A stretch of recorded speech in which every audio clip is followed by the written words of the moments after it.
Nope. Whatever. Well, I'll kill the task. And bye-bye. All right, it's 4 o'clock anyway, so let's start up some space news, guys. I'm just gonna take 15. I'm gonna make another cup of coffee, and we'll go from there. Be back in a little bit. All right. 95. Thank you for playing with me. It was fun, EJ. Looking forward to playing some more Yep. Cog. COG. All right. Oh, hey, look now. There's two of them. All right. See you, buddy. See you later. Guys, I'm super tired today. But anyway, I'll make another cup of coffee. We'll see how we feel from there, and we'll go. Okay, drummer. Yep. All right. I'll be back in a little bit. We'll start up Space News. Don't go anywhere.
Discovery, go and throttle up.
Trying to get back into the groove of things here, so.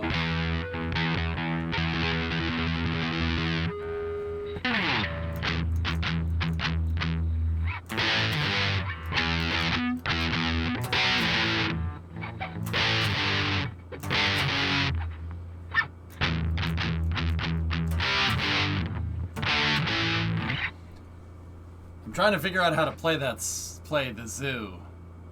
This old EJ or current EJ? No, this is me, manner. How do you play the zoo? Bum, bum, bum, bum, bum, bum.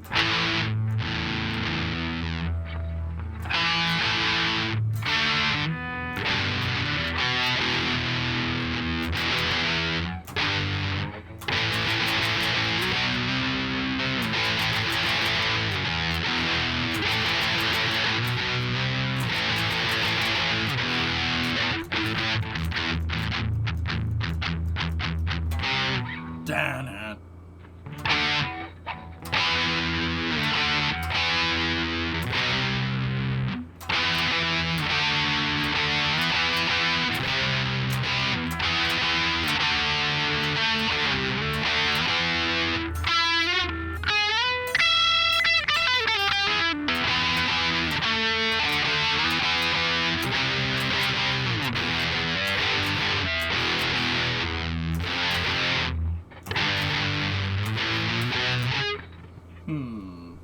Is this EJC 137? No, this is Patrick.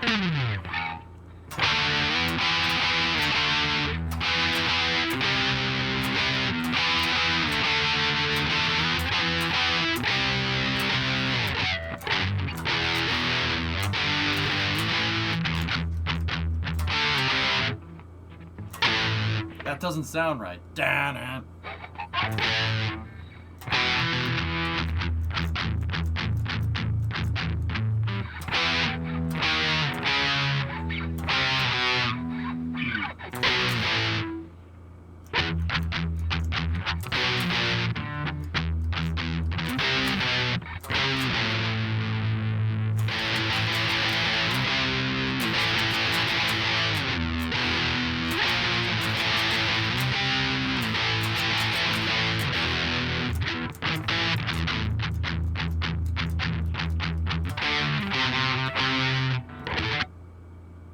Pick noises everywhere.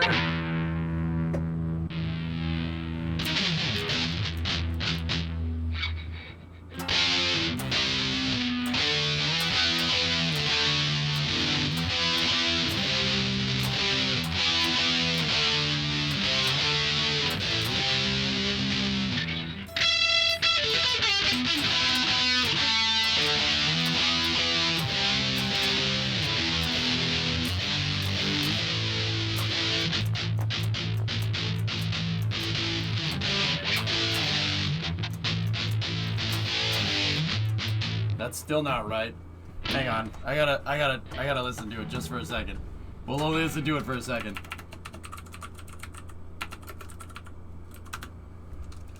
How does the beginning of this go?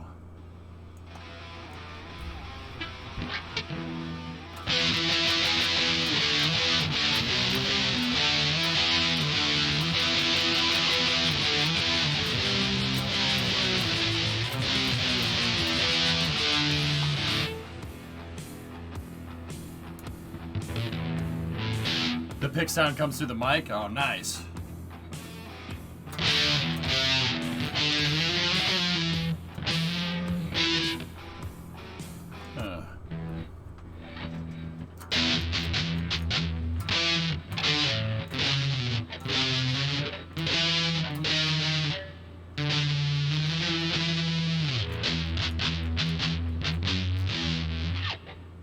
Ban it.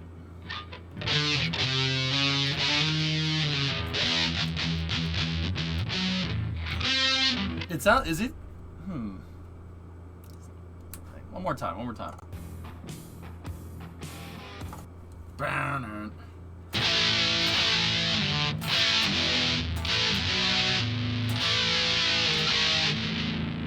Hey.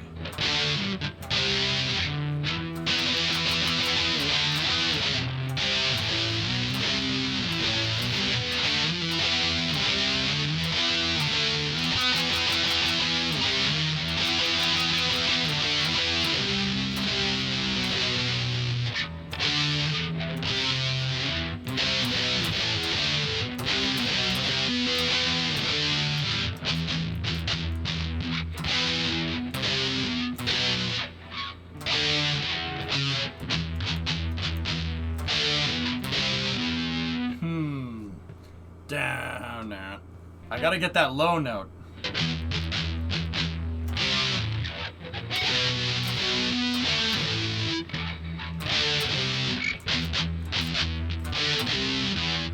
Nope.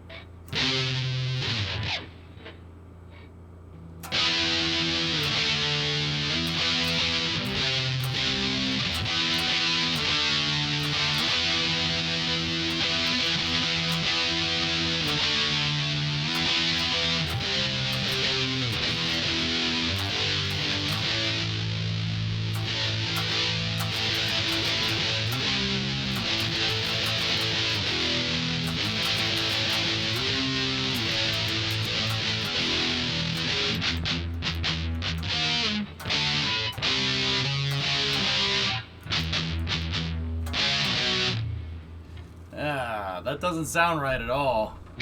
Just the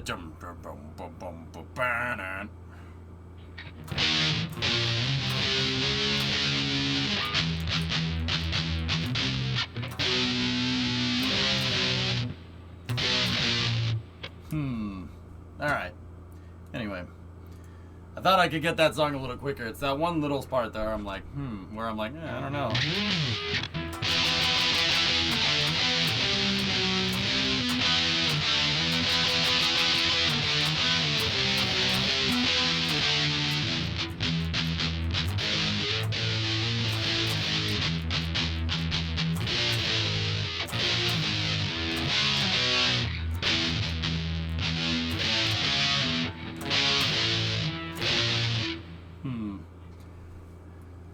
I think they're playing D. Hold on.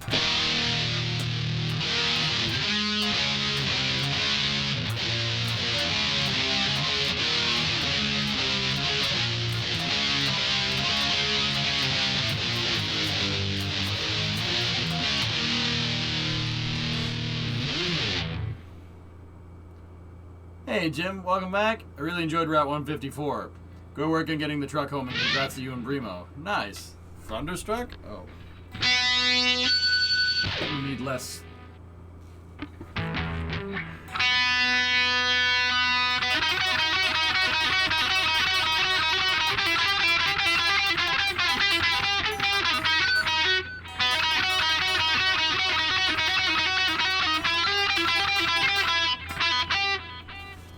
Hang on, the playback is a little off.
So SpaceX is valued at $100 billion.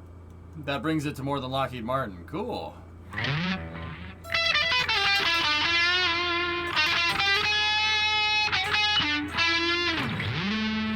Paradise City? I don't know how to play that.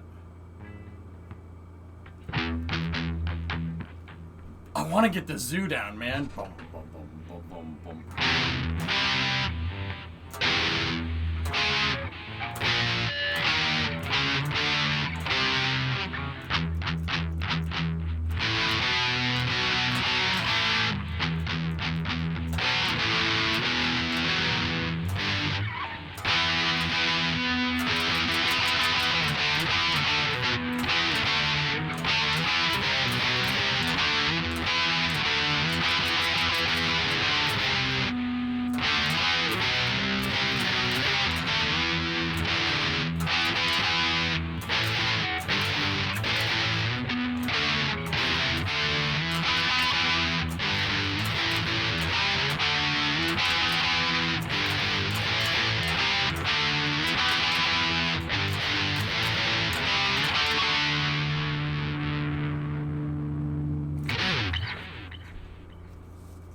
Okay.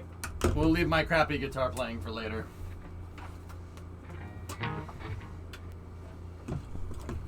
Oh boy, you missed a storm of... I don't really care. So 6-hour space news? Well, it's going to be a long one, that's for sure.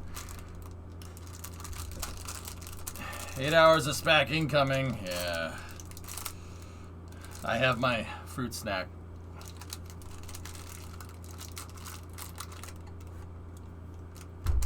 Yeah, Marcus, I know.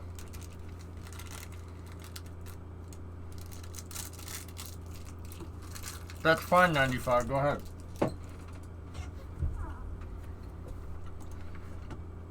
All right. So, space news. Back in the saddle.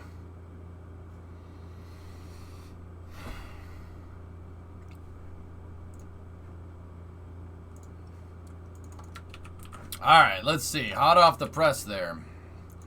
So, some stuff went down with Blue Origin, I guess. I don't know what's going on there, but...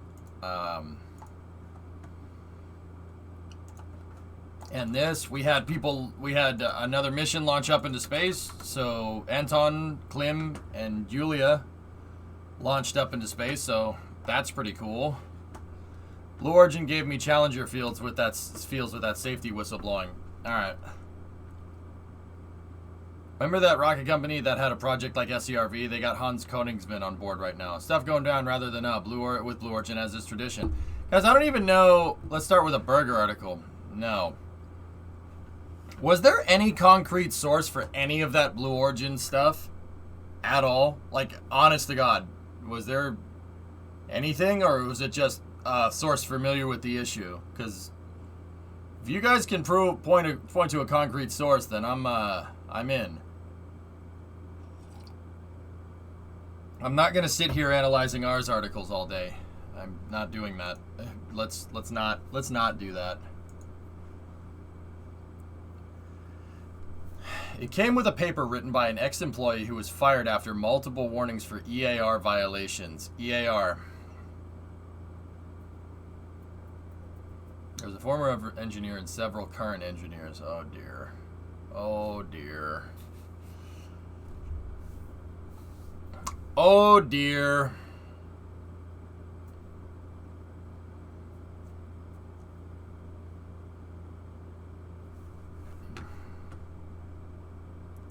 I don't know, Switchio. Let me see. Turnover at Jeff Bezos' Blue Origin is soaring, which sources described as a direct reflection on CEO Bob Smith.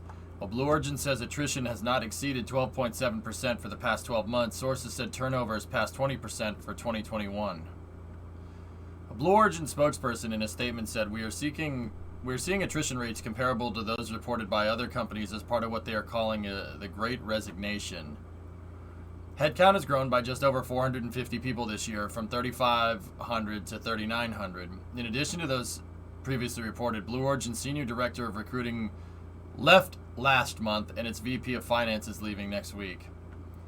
The finance team has been especially hit hard by personnel losses, with a source saying Blue Origin budgeting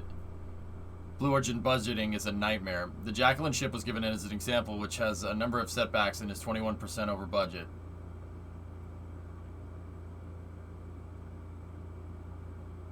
The central cause cited by those recently leaving sources say was with Smith's strong push to end remote work and return to office by September under Project Blue Back Together, despite a petition signed by hundreds to go to hybrid work instead. As part of Smith's rush back to the office, sources say Blue Origin began a COVID vaccine disclosure program in May through green dots on company badges, but it was entirely on a good faith basis with no proof of vax required.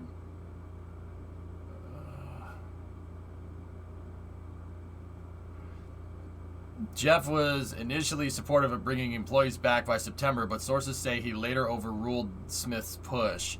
Aside from a limited number of workers, Blue Origin is still fully remote, with the return delayed to January. Oh dear. Oh dear.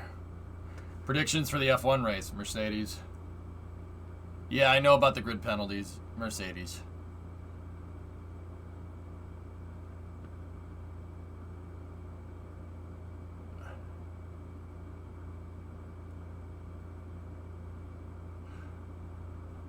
Oh, what a train wreck.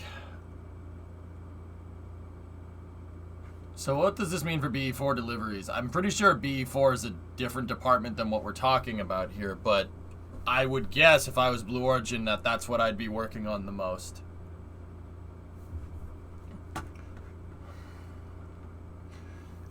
Blue Origin's New Glenn was slated for its inaugural flight in 2020, but was delayed to Q4 2022. A source familiar with the rocket's progress said that the goal is extremely optimistic, saying the inaugural launch won't happen before 2024.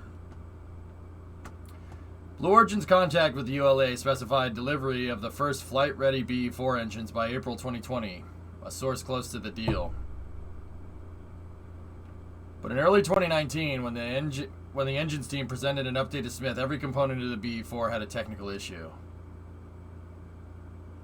Multiple sources highlighted the disjointness in the team around Smith. At one meeting, Smith told his team, "There's nothing you guys can teach me that I don't already know," for two people with knowledge of the discussion.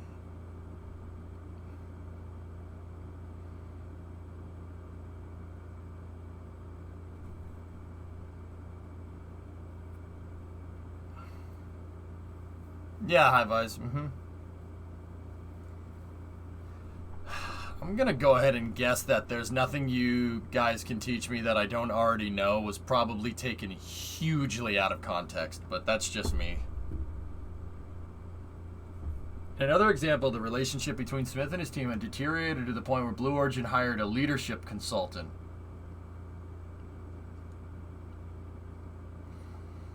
who did hours of one-on-one interviews with the CEO's executives. The consultant told Smith the team unanimously thought he micromanages everything. Smith, per two sources, "You think you're telling me something I don't know? I'm damn proud of it, and I have no intention to change." Blue Origin denied Smith made those comments.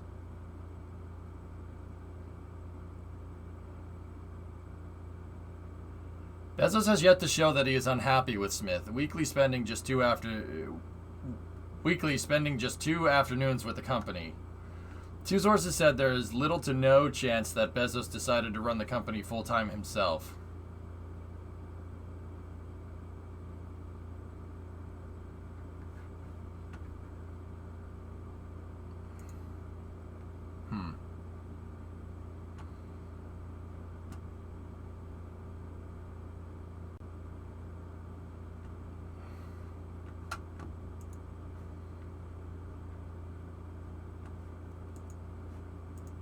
It's a series of tweets. Alright, what's this? Let's take a look. Allegations of past safety practices and the workplace culture at This is Blue CBS Origin, Morning a space News. company founded by billionaire Jeff Bezos. Blue Origin has had 17 consecutive successful launches, all of them cleared by the FAA. However, in her only TV interview, former Blue Origin employee Alexandra Abrams tells Lori Siegel of 60 Minutes Plus she believes the company sacrificed safety because Bezos wanted to win the space race. Abrams is the co-author of a new essay along with 20 other current and former Blue Origin employees, and this is an interview you will only see on CBS Mornings. When I first joined Blue Origin, I felt like I was in Star Trek. And I think I came to tears once when I was saying how grateful I was to be a part of this journey. From 2017 until 2019, Discovery, Alexandra throttle Abrams up. worked in communications for Blue Origin, a private space company owned and largely funded by Amazon owner and one of the richest men in the world, Jeff Bezos. The culture was one of collaboration, innovation, excitement, enthusiasm, nerdiness, which I just loved. But that did not stay the same for very long. Blue Origin's plan is wildly ambitious to enable a future where millions of people live and work in space to benefit Earth. But Abrams, who signed a non-disclosure and non-disparagement agreement when she left Blue Origin in 2019, says the company's public message is at odds with the reality she saw inside. I've gotten far enough away from it that I'm not afraid enough to let them silence me anymore. In the last few years, Blue Origin has joined a modern-day space race alongside Bezos' fellow billionaires Elon Musk and Richard Branson. Blue Origin reached a milestone this summer when it launched its first manned space flight with owner Jeff Bezos on board. Abrams says she saw women demeaned at the company, but her frustration boiled over when senior leadership asked her to help roll out stricter agreements that she says took away employees' rights to resolve most disputes in court or to speak freely about alleged harassment or discrimination. I spend my days telling employees how we're saving humanity and the planet. And on the other end, I'm having the wool pulled over my eyes about taking rights away from our employees. It was not only the hypocrisy that bothered me, it was the fact that I was propagating the hypocrisy. I was actively participating. Abrams says she pushed back. She was fired in 2019. I was very shocked, like totally shocked. Maybe I shouldn't have been. And I looked at my new manager and said, you know, I'm really curious, like, what's the reason you're firing me? And he said, Bob and I can't trust you anymore. She's referring to Bob Smith, the CEO of Blue Origin. Since she left, Abrams says she got together with several current and former Blue Origin employees, often at her house, using a burner laptop so they couldn't be tracked. The plan?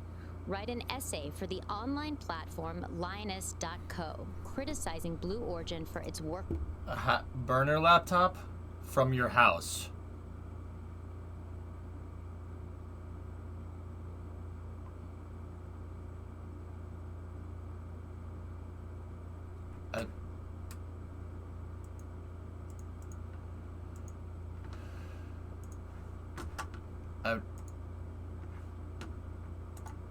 Workplace culture and safety practices.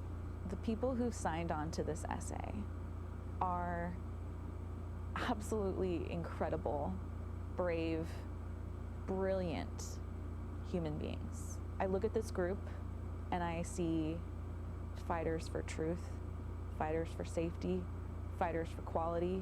The essay accuses Blue Origin of being rife with sexism. It says some women warned new female hires to stay away from one executive who appeared to be protected by his close personal relationship with Bezos. It took him physically groping a female subordinate for him to finally be let go. Women at Blue Origin were absolutely treated differently than men. Their ideas were not valued as much. They were not listened to.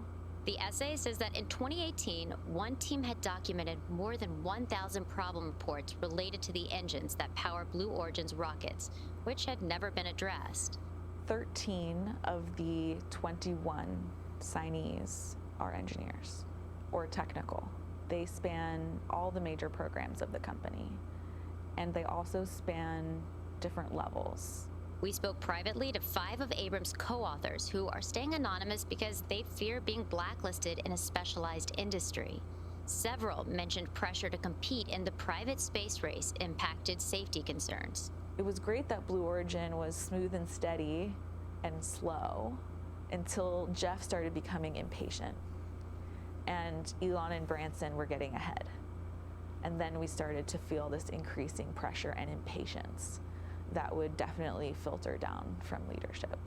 Do you believe that competing with the other billionaires in the space race took precedence over safety?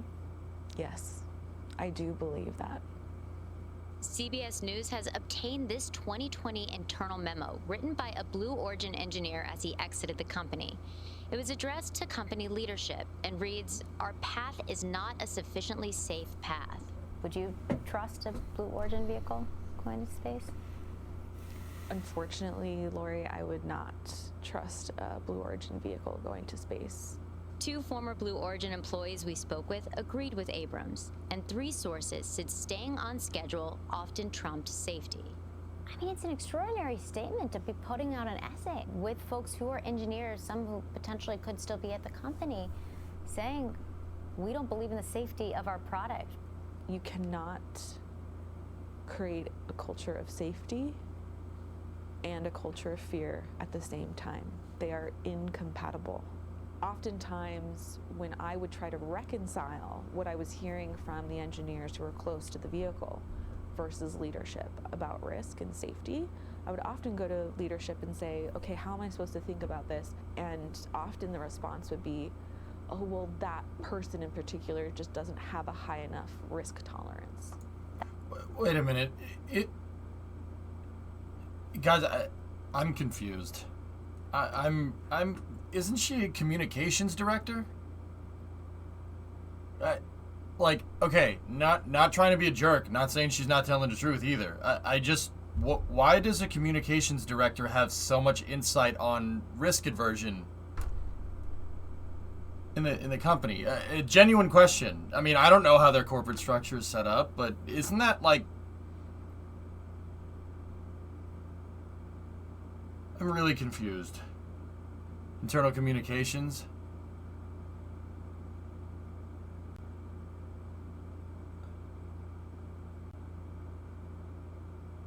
Sounds like you were missing the point of the 20 other Blue Origin employees she's talking for. Yeah, okay. All right, that makes sense. They did at the beginning, Switchio.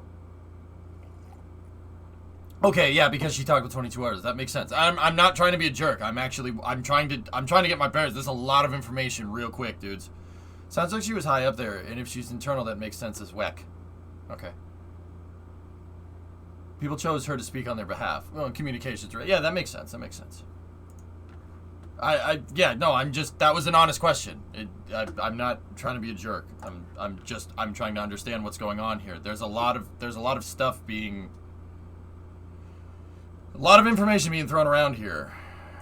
That was said to you. Yes. Blue Origin's next space mission is scheduled for week after next, a launch with 4 astronauts on board. Abrams says her essay was sent to the FAA before it was published online. For folks who are watching this, who see that and who say that the pushback is Blue Origin said you were fired for poor performance because leaders said they couldn't trust you, they might say, this is why you're out there criticizing the company. If that was true, then how would I have gotten 20 current and former employees to contribute to this effort, including very senior people? If I was known as a poor performer and someone who had bad decision-making skills within Blue Origin, would any of these people trust me? These are smart people. As the former head of internal communications for Blue Origin, what message would you have for internal communications? I got you. Yeah. Jeff Bezos today?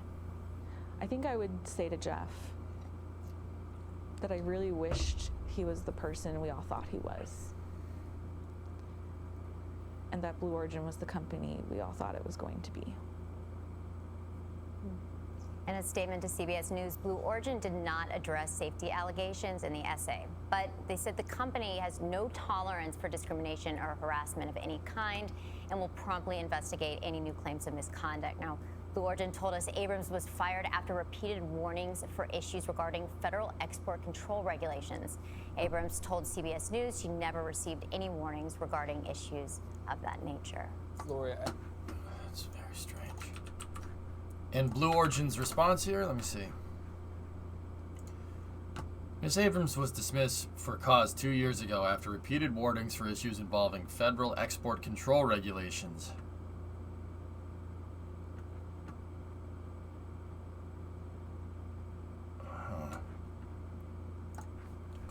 Hang on, EJ's got to learn something.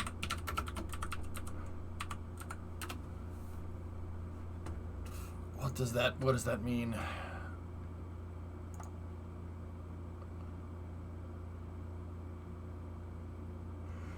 In general, export control regulations cover 4 main types of university activities: transfers of controlled information, including technical data, to persons entities outside of the U.S., shipment of controlled physical items such as scientific. She violated ITAR. Interesting.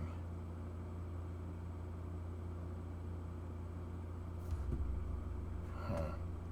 Well, that's very strange. Something ain't adding up here, guys.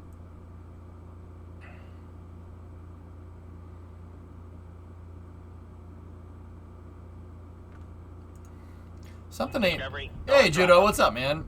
Blue Origin has also not released proof of that statement. Huh. Yeah, Jake, it's very strange. So, guys, something doesn't add up here. Are we...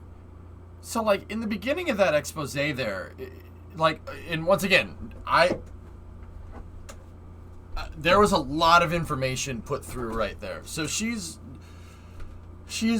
the director of internal communications at Blue Origin. All right. So the first part of that article, the first part of that whole thing talks about like human resource related stuff, and then they just kind of pivot to risk aversion. I'm really confused. Like, I'll be honest. What, like, is it both of those things? I don't know, Bear. Well, internal communications. So, I don't. Hey, Shinar, what's going on? How's it going? Did you see MS-19 launching docking? Yeah, Scap's a freaking Chad, dude. Docked it himself. What a legend. It's one of my favorite cosmonauts, man. Yeah. I don't... Darova. Yeah, Basia. That's very strange. Something isn't adding up here.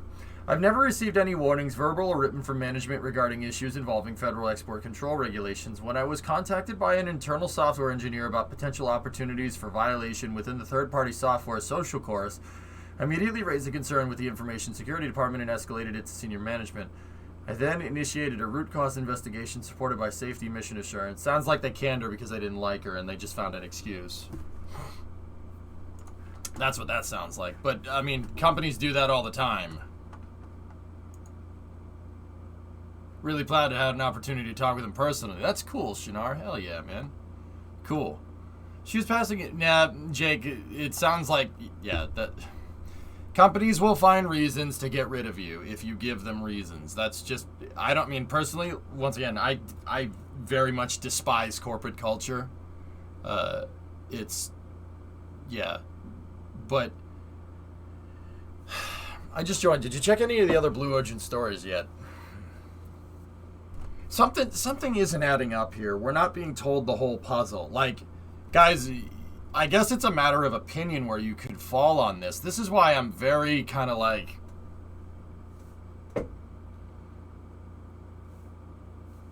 Like, are we talking about Blue Origin with a bad workplace, or are we talking about Blue Origin with safety concerns and risk? If there were safety concerns and lack of risk aversion, why would Jeff Bezos fly on the rocket? Like... Do you think if there was even a snowball's chance that something could go wrong that he would go on it? Like, once again, and I'm not trying to say that there's wrong, and I can't really comment on the HR side of stuff. What I can comment is on the risk aversion stuff. You think Jeff would put him and his brother and Wally Funk on that thing if they weren't sure? Yes, because of his ego. Yeah, but his ego doesn't beat the FAA, man. Interesting. They were all, New Shepard is FAA certified, guys. Like it.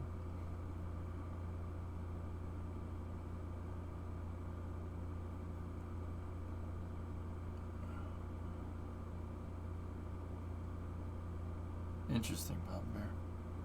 I think she meant the BE4s. Yeah.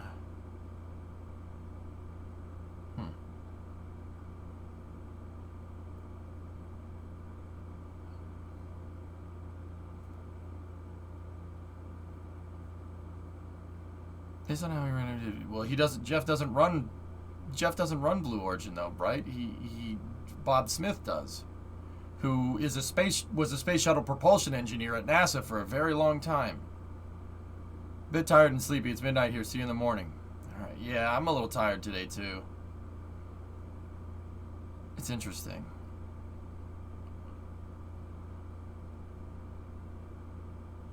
Are you saying he has no influence? I mean, I suppose that's a good point, but We're not.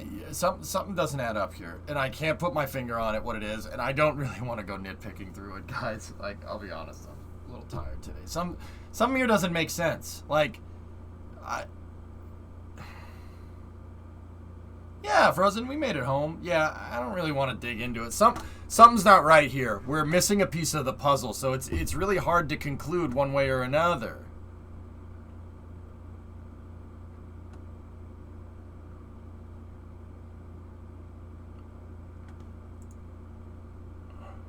There's also this if you haven't checked it out. As I woke up on September 29th, it shows violence. Yeah, I've seen that. Okay. Literally, we just covered that a second ago, Phil. Yeah. Having read the essay, I believe the micromanagement claims and the increased pressure of late on staff at Blue Origin. I think it was comparison to shuttle safety with increased launch cadence.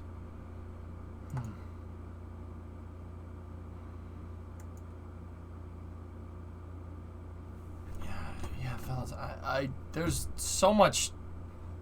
Who knows?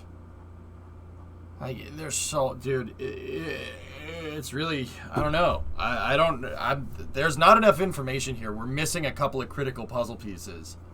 You know, like, you know, there were people that spoke out against the workplace at SpaceX too, and we never heard really anything more of that. Like, I don't know. I don't know. This kind of stuff comes by it all the time with this, you know, this stuff, you know, and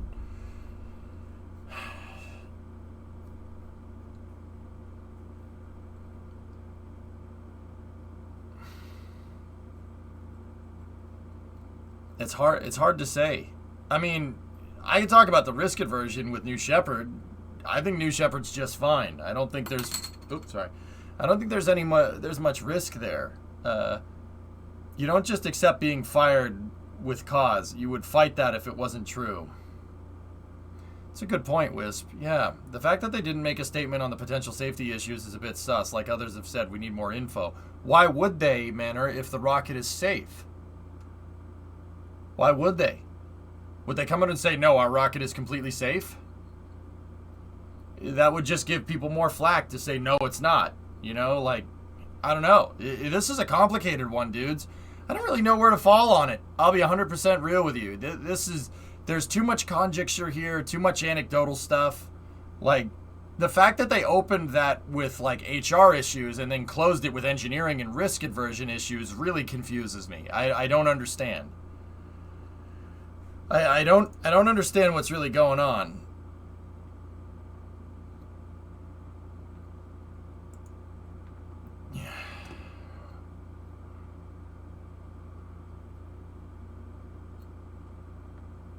It's very strange. I guess you need to read the source rather than the CBS summary. Yeah, there's going to be a lot of digging to go through here. If that place is like an Amazon warehouse, would you work there really? I mean, yeah, Judo, that's fair.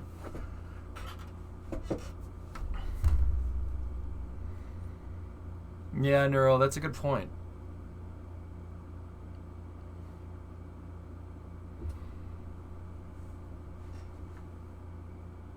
The two were connected with the quote, a culture of safety and a culture of fear, and a culture of safety and a culture of fear are incompatible. Okay.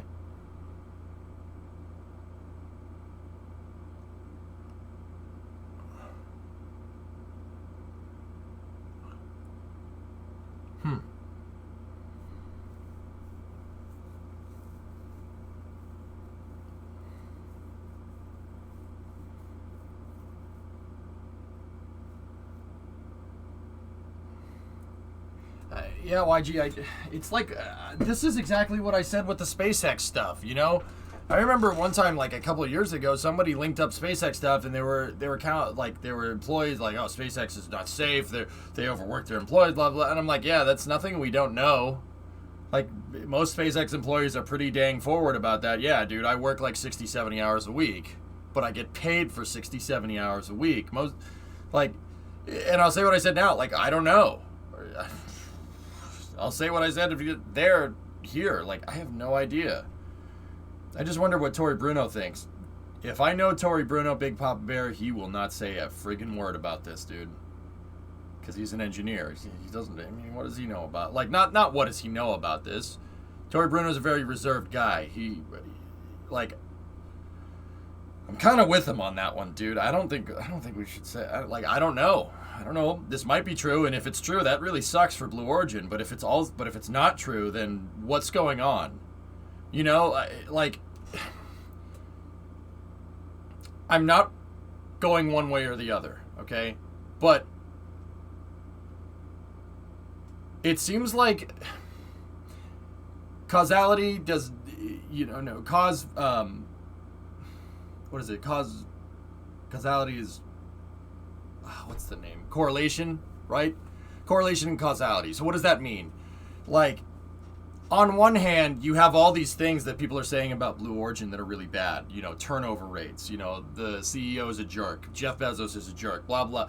But that, you know, like, and that could be right. I believe that. Absolutely. Yeah, I could believe that. But on the other hand, right, over here, you have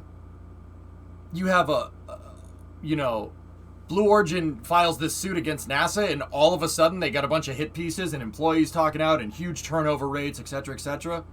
Where were all these problems prior to this? Because I noticed the second Blue Origin tried to sue NASA, or the second they opened up that lawsuit about HLS, they started getting hit pieces left and right.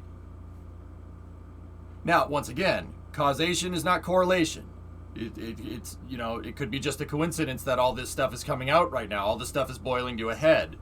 But where was this high turnover rate at Blue Origin before this? You know what I mean? Like I believe this, but I also believe this over here. Like, I that's what I mean. I don't know. Guys, like, every once in a while we get stuff that we try to unpack, and I just don't have an answer for you. Straw that broke the camel's back. Fair? Yeah, I believe that. Yeah.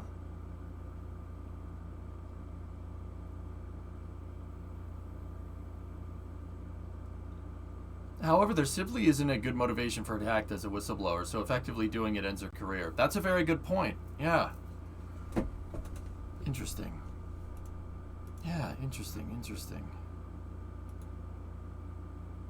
Yeah, Cerebral, there's LinkedIn post from Rob Meyerson.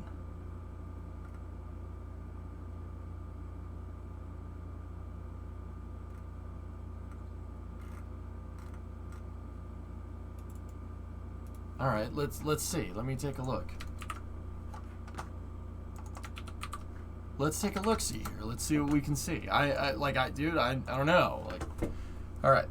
Full context for those who can't access LinkedIn.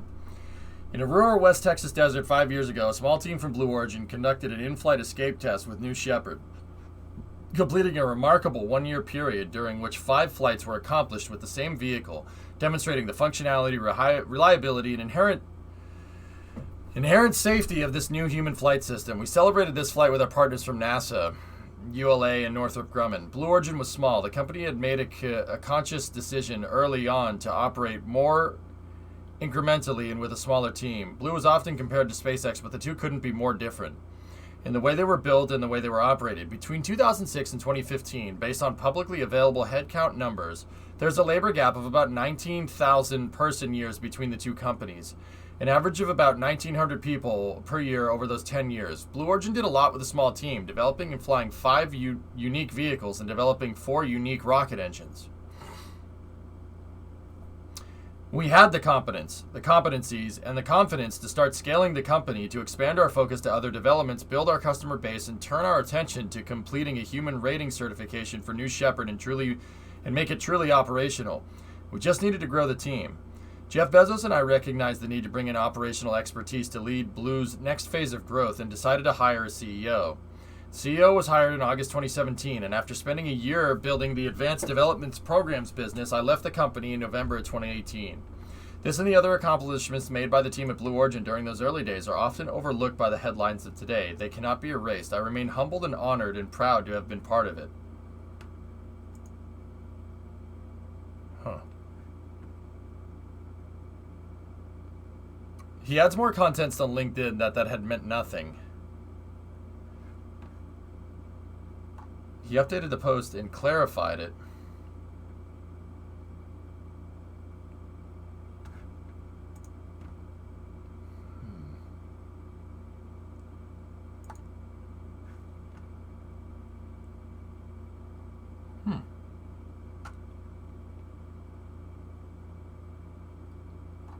Huh.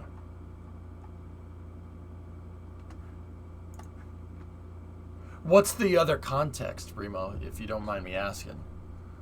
The truth will come out with more time and info. Yeah, Terry, we're not being told the whole information. We're missing. There's something key here caused this shift from where Blue Origin was at, and you could say it's Bob Smith, right? But okay, all right, check this out. Everybody wants to go, oh, Bob Smith's a jerk. Bob Smith's a jerk. He's a jerk. Blah, blah, blah, blah, blah, blah, he's a jerk. But, okay, look at this. He's the CEO of Blue Origin, where he manages a team that is building reusable vehicles. Bob came to Blue Origin from Honeywell Aerospace. At Honeywell, he was Vice President of Advanced Technology, the Chief Technology Officer, and Vice President of Engineering Technology, and finally, the President of Mechanical Systems and Component Business. In these roles, his responsibilities span basic research, major system developments, production and business operation. Bob also served as Executive Director of Space Shuttle Upgrades Development Program for United Space Alliance, where he managed a variety of projects that ranged from very large efforts such as major modifications that replaced the orbiter's auxiliary power and data handling systems, to smaller efforts such as the development of new shuttle tiles and landing systems. Bob also worked at the Aerospace Corporation, where he served as a guidance, navigation, and control analyst and a program manager for a number of Department of Defense and national security programs. Bob eventually became the leader of Aerospace's NASA business and the site manager for Aerospace's Houston operations. Something ain't stirring the Kool-Aid here, man. Something doesn't add up. Look at Thomas's link, the next bit he added. Thank you. I've heard privately from several people who I care greatly about. They thought there was some subtext to my post, possibly because I originally wrote the word "had" in all caps, and I've since edited the original post. The post was not intended to be a statement about what Blue Origin is doing now. It was intended to acknowledge the 5th anniversary of an accomplishment that deserves to be celebrated. In doing so, I took the opportunity to share some of the history about the origins of Blue Origin.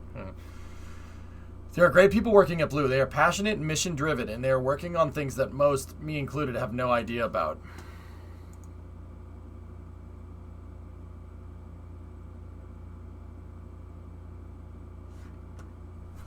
Strange. Some doesn't add up here.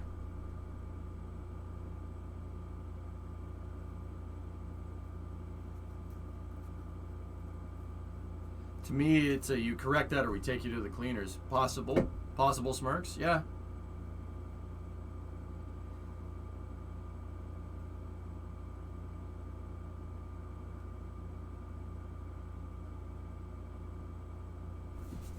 Where did he put had?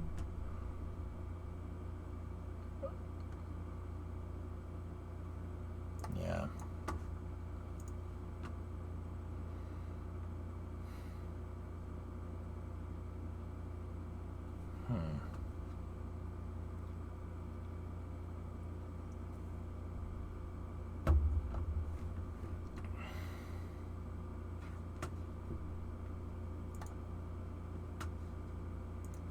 Strange. This doesn't make any sense, dude.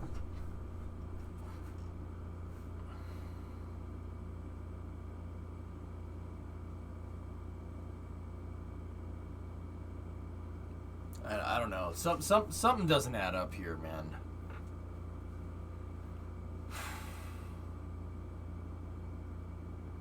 Yeah, I know. You're right.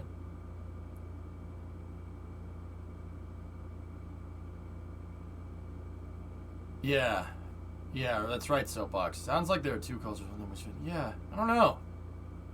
Guys, it's very strange. It's very strange. Like, you okay. All right, hear me out on this one. And once again, not running cover for Blue Origin. These people could be right, and maybe they are, maybe they aren't. I don't know. Like, the reason why I say this, the reason why I keep saying this doesn't add up, all right, is because that guy says that there's all this technical expertise, blah, blah, blah, blah, blah, right? Bob Smith is a damn good CEO. He worked for USA. He worked on the shuttle program. Advanced projects development at the shuttle program, like, he's very, very well versed in operations. Like, why would this guy go from all these amazingly talented programs and managing all these programs and just suddenly become a jerk? There's something here, something in this chain of stuff that's going on that I don't understand. It could be, this is just a theory, it could be that the pressure from SpaceX. Could be the pressure from SpaceX.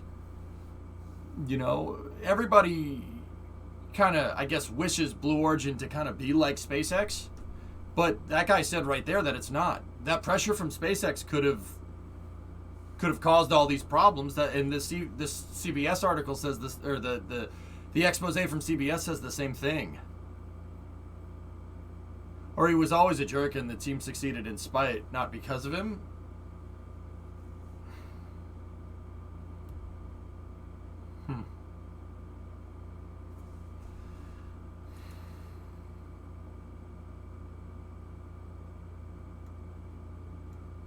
Yeah, Remo, I'd believe that in this day and age, you know? Wasn't that lady saying the pressure came from Bezos and not the CEO, Bob Smith? Yeah. See, likes that. That's another thing, man. Like, okay. Look, everybody wants to paint Jeff Bezos as, I want it now. I want this. I want that. I want that. Can you guys honestly look at me? And, like, once again, this is kind of, it's not really a rhetorical question, but can anybody look at Jeff Bezos and say that guy doesn't know how to play the long game? It's a little strange, don't you think?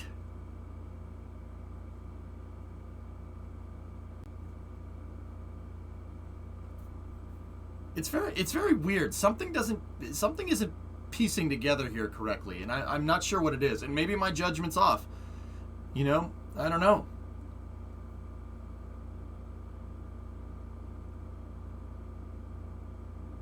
Blue Origin is 20 years running. That is a long game. Mm-hmm. And that was his idea to run it that way, Farr. So why would he all of a sudden change? Pressure from SpaceX? EJ the Blue Origin shill. It's not, you know, Soapbox, it has nothing to do with that.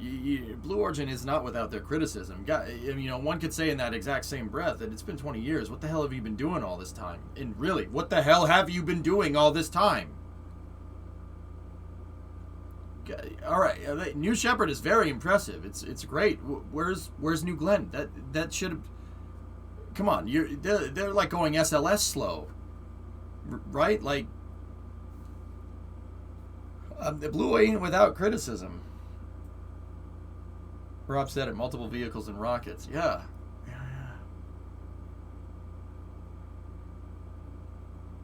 Yeah, interesting, Axiom. Something doesn't fit together here. And then once again, like, if you say, like, oh, you're just chilling for Blue Origin, like, Soapbox, I get it. Like, dude, I said the same thing about SpaceX. I said the same damn thing. You don't know. Like, something isn't right here. Something doesn't add up. You know? Yeah, for I'm with you on that one. They have a very tidy factory floor, yep.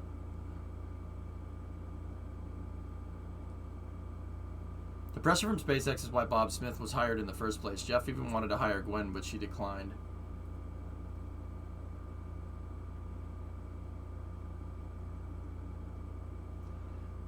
Thomas, that doesn't make sense. Guy's the richest guy in the world. Dude, it's only a matter of time. All right? That's Amazon, right? Like, It's only a matter of time. Guy plays the long game. Did you guys ever notice that Amazon was kind of a thing, and then in 2017 when they rolled out Prime, it was just boom. All the dominoes fell, and now Amazon's everywhere, right? This does not sound, that whole MO, like pressure from another company. And then again, maybe Elon Musk is Jeff Bezos' kryptonite. I don't know. I have no idea. That makes sense, you know?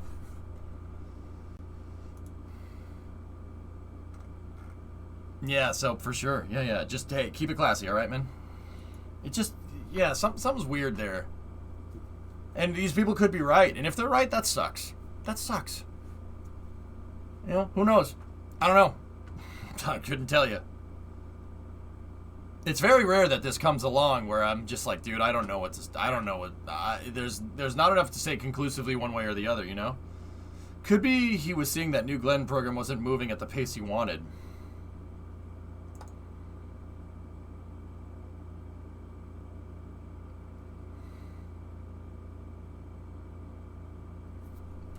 I guess, but you're the richest guy in the world. It's really only a matter of time.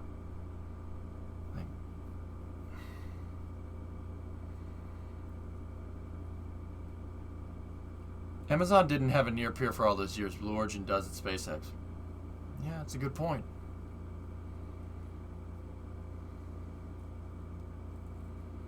Bit of a change, but did you see that Colton Hurd at Alfa Romeo next year? Wait, what? Whoa. Really, Ark? No way.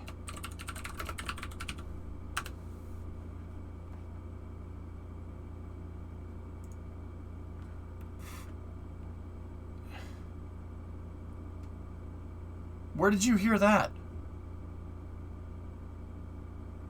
Possibly a reputable source broke it. Oh, alright.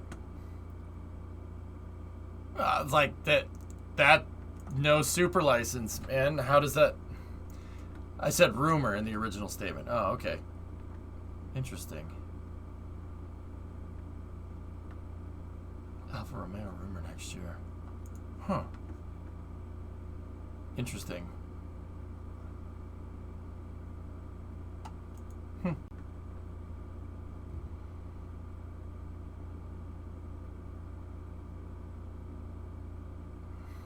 Yeah, YG, that sounds right, you know.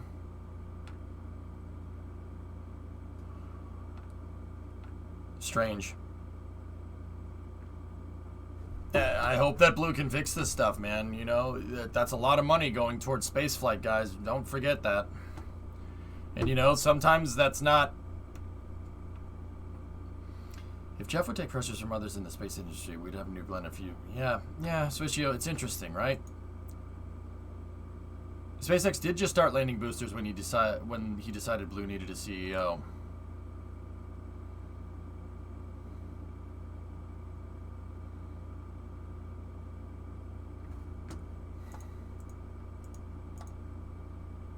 When was the BE4 contract originally put through, Thomas? When did that? Remember that Jeff Bezos and Tory Bruno thing? When did that first become a thing? I just saw that Lancia is going to bring back the Delta. Cool.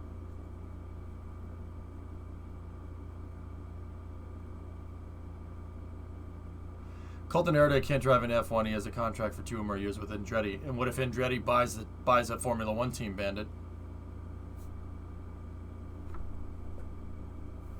Maybe he will still drive for Andretti. Who knows? Somebody just said that in chat, I'll be honest with you, but it's interesting to ponder.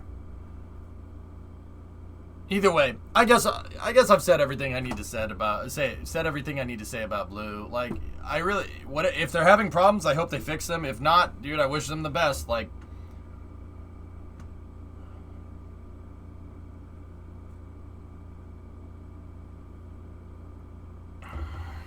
...2014 for this election.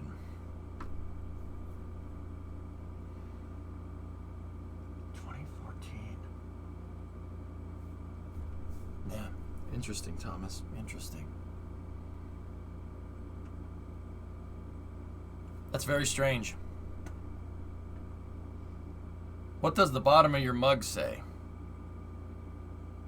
The bottom? It's just the copyright for Ford's logo. How was the drive? Deaf mode, by the way. What? It was fun, man.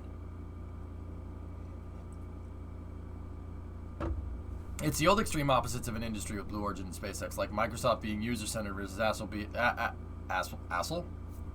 Apple being expert-driven design. Yeah, interesting axiom. I don't know.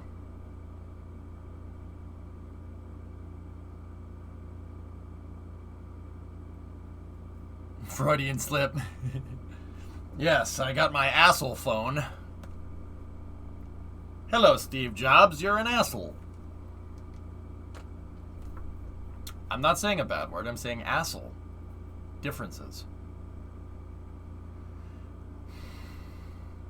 We did see Colton Herta. We were driving the steak bed around Long Beach during the Long Beach GP. We saw Colton Herta walking around. Not during the Long Beach GP. Long Beach GP weekend. We did see him driving around. iOS. Is it a holiday weekend in the U.S.? Mm-hmm. Keep firing, assholes! There are also rumors that Bob changed the BE4 development to hardware lean right when he joined Blue.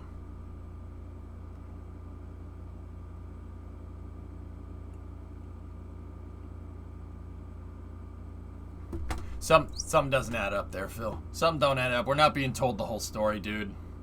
And like I said, when people said that SpaceX had workplace problems, I said the same thing. I do think it is kind of like that all these hit pieces about Blue Origin just started to come out left and right after they sued him. Yeah, and right after they tried they started litigation against NASA for the HLS stuff. It is a little bit kind of like, huh? But like you said, could be the straw that broke the camel's back. I don't know. I honestly don't know. I don't know enough to say one way or the other. I want to go back to doing engineering stuff, so let's do this. Are you going to take the 250 to a Cletus in cars? We should. That's a cool idea. I don't know.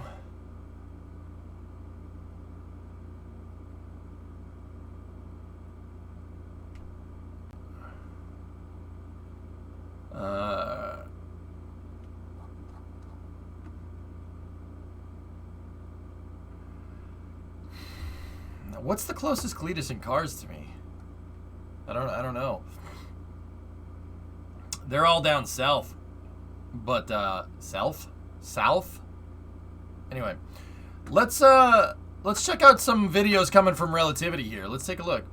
You can do the burnout competition. Yeah. All right, let's see what we got here. So this is coming from Relativity. Oh my goodness.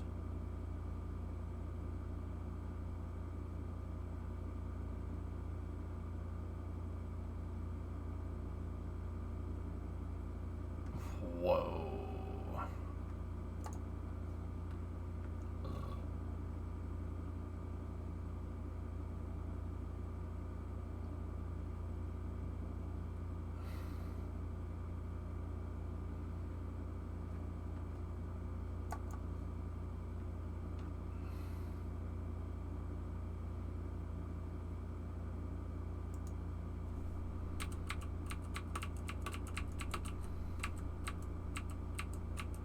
Just no.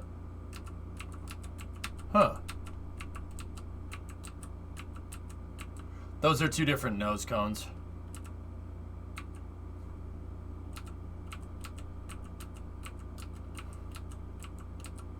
See?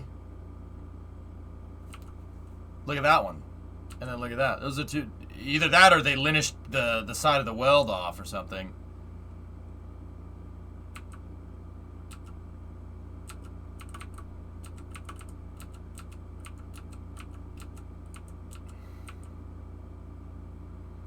They clean the things during printing. Yeah, maybe they sanded it down.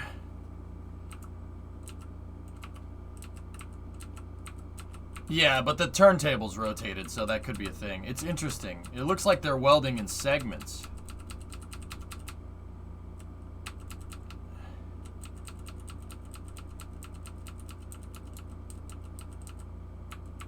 Oh, yeah. Yep. Nope. They're the same nose cone.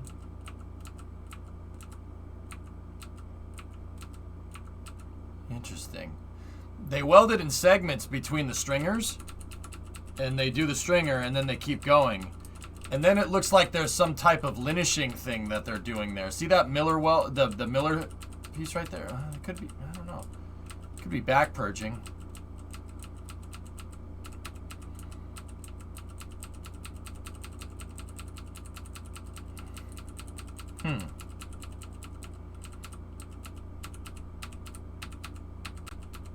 Either way, that's really freaking cool, man. Starliner update. Okay. Fume vacuum. Yeah, exactly. Exactly, Mutter. Yeah. Yeah, it looks like they do some process in between here. I thought it may have been 2 different nose cones, but it's not. It's weird though that they didn't do it to the first segment. It's these segments here that are coming in a little weird. Either way, that's a hell of a piece of kit right there. That's really cool. Speaking of that, we got another relativity video. Let's see what we got.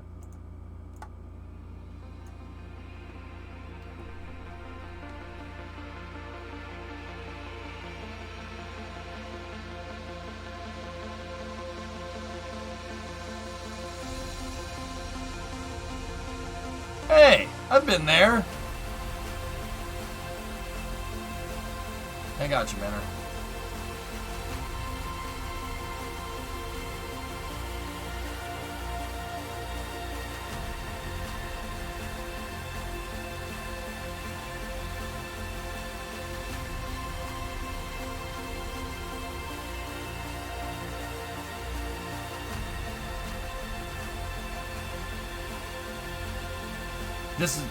This is Long Beach.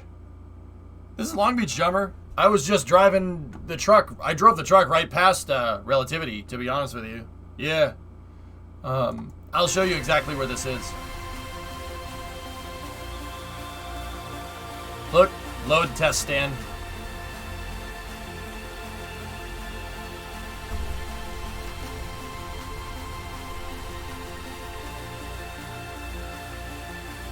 No, B-Money. Do you think SpaceX will pass the environmental report? Yes, I watched. They wouldn't have built the tower if they weren't. That doesn't make any sense. Why would you even go bother building a multi-million-dollar launch complex if you didn't have all your T's crossed and your I's dotted? That doesn't make any sense.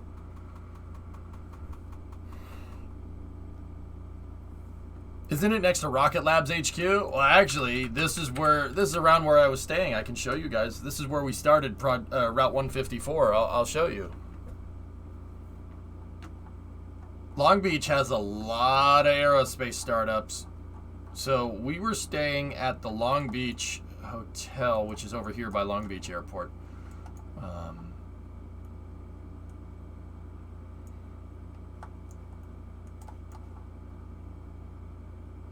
Where the heck is Spin Launch?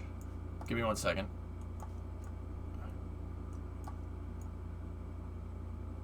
Yeah, right in here. So all this is Spin Launch right there, which is pretty crazy. Still don't know what they do. Virgin Orbit has a bunch of buildings here. Universal Technical has a bunch of stuff here. We stayed at the hotel, the Courtyard Marriott right there.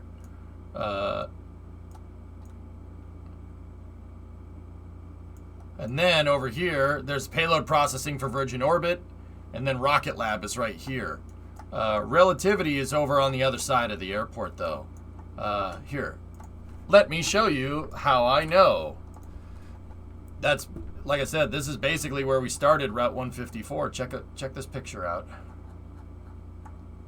There it is, Virgin Orbit payload processing and Rocket Lab, right there. I took a picture in these parking spots right there, the Vanpool parking spots.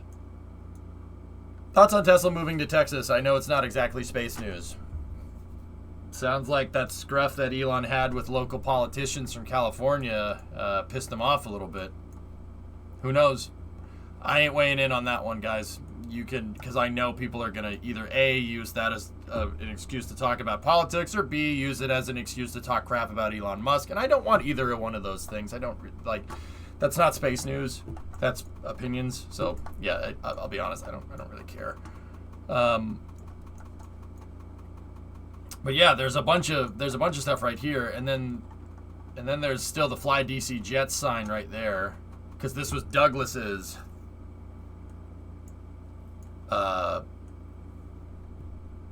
Did you eat at that Dunkin' right there? No, we went to the Starbucks that was across the street because it was closer. I know. It's California. You have to have Starbucks. And I went in there and had a latte. It was great. I was like, just give me a latte, please. And they're like, oh, yes, lovely. I'm like, yep. That's exactly how that event happened.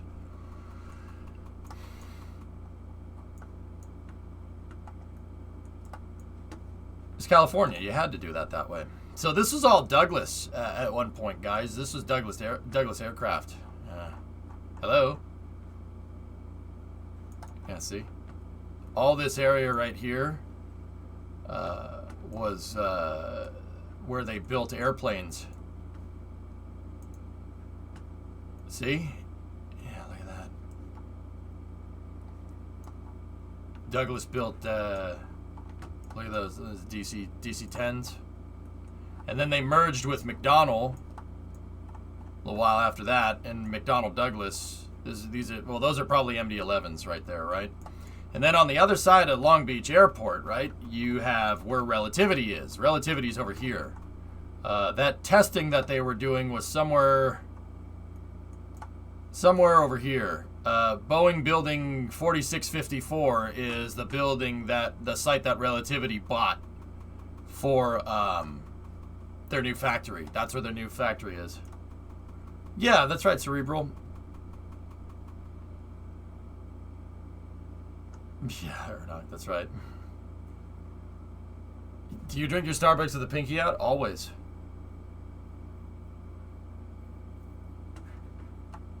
Oh, interesting, Thomas.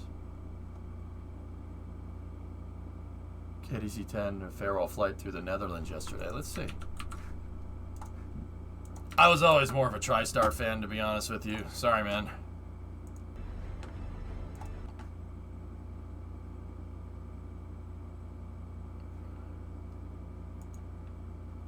These things still fly? Wait, a KDC-10? It's a refuel. I'm really confused. Rock your wings if you intend to comply.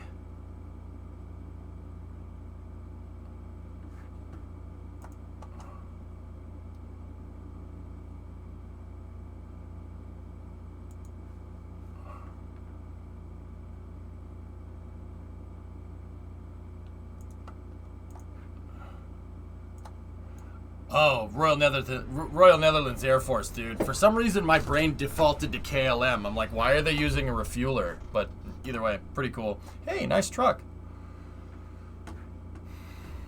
Yeah, that's a fueling boom, guys. Anyway, yeah, Relativity doing some pretty crazy stuff, guys. That whole, considering they tank tested with 3D printed, with a 3D printed test article, which is really cool.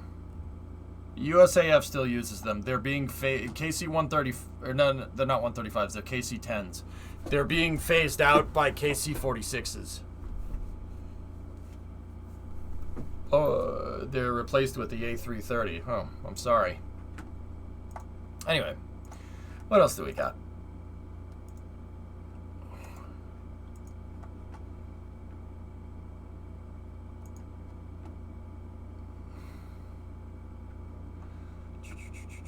Welcome back. Where is the truck, Maka? The truck's at my folks' house right now, with the 59 and the Coronet. I need to find space. I need to find a place to put all these things. Yeah, we got to do that. That's priority one. But anyway, yeah, that's where Route 154 started. Actually, well, that's where the hotel we're staying at is, and then we drove to over here, and technically the first stream for the cross-country trek for Route 154 was right here in this parking lot. The original EJHQ. Discovery, go at throttle up. I would rather have Chad build these aircraft as well, but gotta be Airbus. Yeah, that whole, it's gotta be European, right? Like, okay, have fun with that. Hey, Devious, 18-month resub. Time to sell the old Dodge. Nah, I'm good. How am I going to cruise Route 66? Do a Route 154 Route 66 stream. We're doing that. We're going to do that in the Coronet. I've decided that project is allocated for that car. Obviously. That's the best car to do a Route 66 road trip in. Not the truck. The truck's cool, but it has to be a big freaking sedan. It makes perfect sense. Good thing you didn't pick up a space shuttle. Parents don't have space for it. Yep, ironically. You think the old truck, a Coronet, would make it cross country? The Dodge would not make it in its current form. It needs a bigger radiator. That 318 gets really hot. Other than that, yeah, sure, why not? How many miles per gallon does the Dodge get?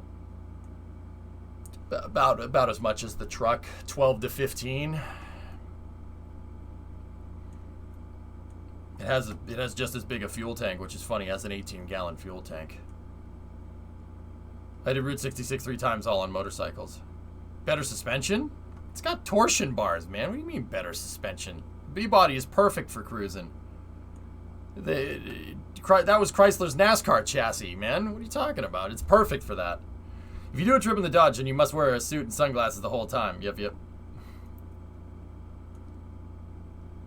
Probably not the cheapest, but, I mean, I just drove a truck, a 3/4-ton truck across the country with a bigger V8 than that one. Yeah, don't worry about that. That's fine.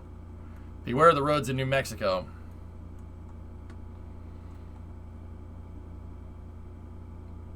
You're going to get your spines rattled. Implying that twin I-beam suspension and a live rear axle on a 3/4-ton truck is somehow better?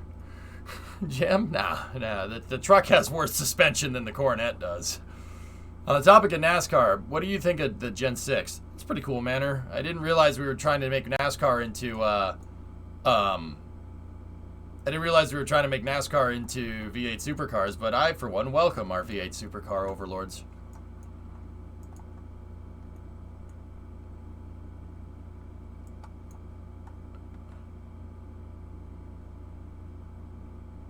I have to give you a score of 154 out of 100 for your trip. Thanks, man.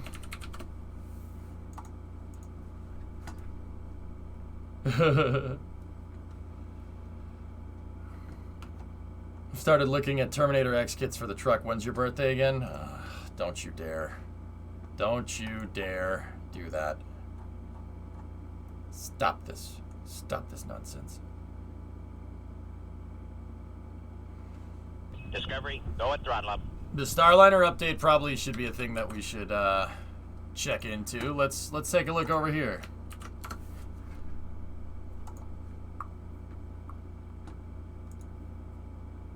Hey, Technical, what's up, man? Route 154 was super fun to watch. Can't wait until the next road trip. Right on. I gotta sneeze. It's a sign. All right, so next thing is coming from a NASA article here. NASA and Boeing update Starliner orbital flight test 2 status, okay? Apollo 8. The NASA Boeing team continues to make progress on the investigation of the oxidizer isolation valve issue on the Starliner service module propulsion system that was discovered ahead of the planned uncrewed OFT-2 mission to the International Space Station in August. I'm proud of the work our integrated teams are doing, said Steve Stitch, a manager of the commercial crew program at NASA's Kennedy Space Center in Florida. This is a complex issue involving hazardous commodities and intricate areas of the spacecraft that are not easily accessed. It has taken a methodical approach and sound engineering to effectively examine.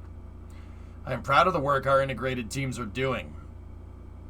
This is a complex issue involving hazardous commodities and intricate areas of the spacecraft that are not easily accessed. It has taken a methodical approach and sound engineering to effectively examine. Wait, did I read that twice? Yeah, I did. Okay. Cool. Boeing has demonstrated success in valve functionality using localized heating and electrical charging techniques. Troubleshooting on the pad at the launch complex and inside a Starliner's production factory at Kennedy Space Center has resulted in movement of all but one of the original stuck valves. What up, my glip lives? Hey, Victory, what's going on? JW, how you doing? Gesundheit. Dank. That valve has not been moved intentionally to preserve forensics for direct root cause analysis.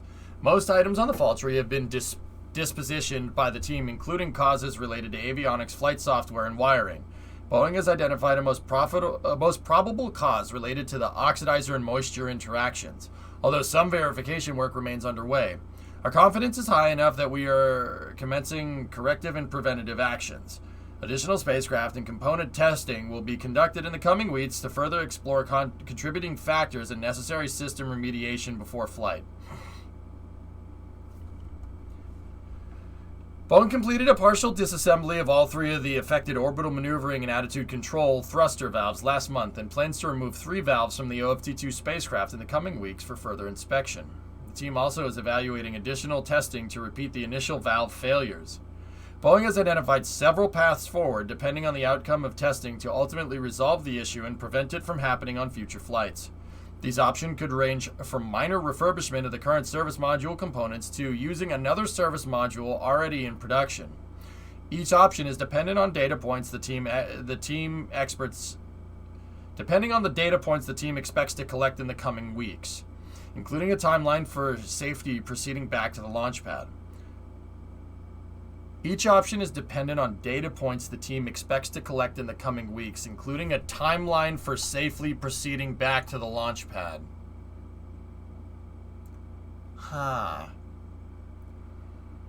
Safety of the Starliner spacecraft, our employees, and crew members is the team's #1 priority.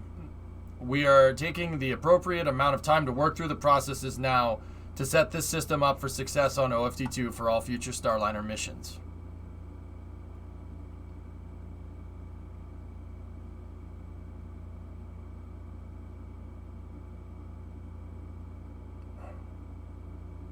Interesting new engine for space news. I got it, Kim. How you doing, man? Everything good?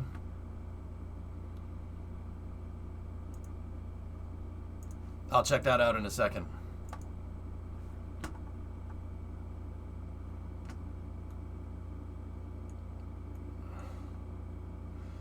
Fellas, this article isn't really telling except for this one line right here. Each option is dependent on data points the team expects to collect in the coming weeks, including a timeline for safely proceeding back to the launch pad. That tells me everything I need to know. Why? Well, okay. Rewind back to the OFT-2 mission. Starliner, with its dual-engine Centaur and the Atlas core stage, are sitting on the pad, basically ready to go. Some of the nitrogen tetroxide valves inside of the service module, they found basically oxidization inside of them. They were rusting from the inside out for all intents and purposes, or corroding from the inside out. And that rust or corrosion and or oxidization, depending on how the valve is made, caused the valves to become stuck.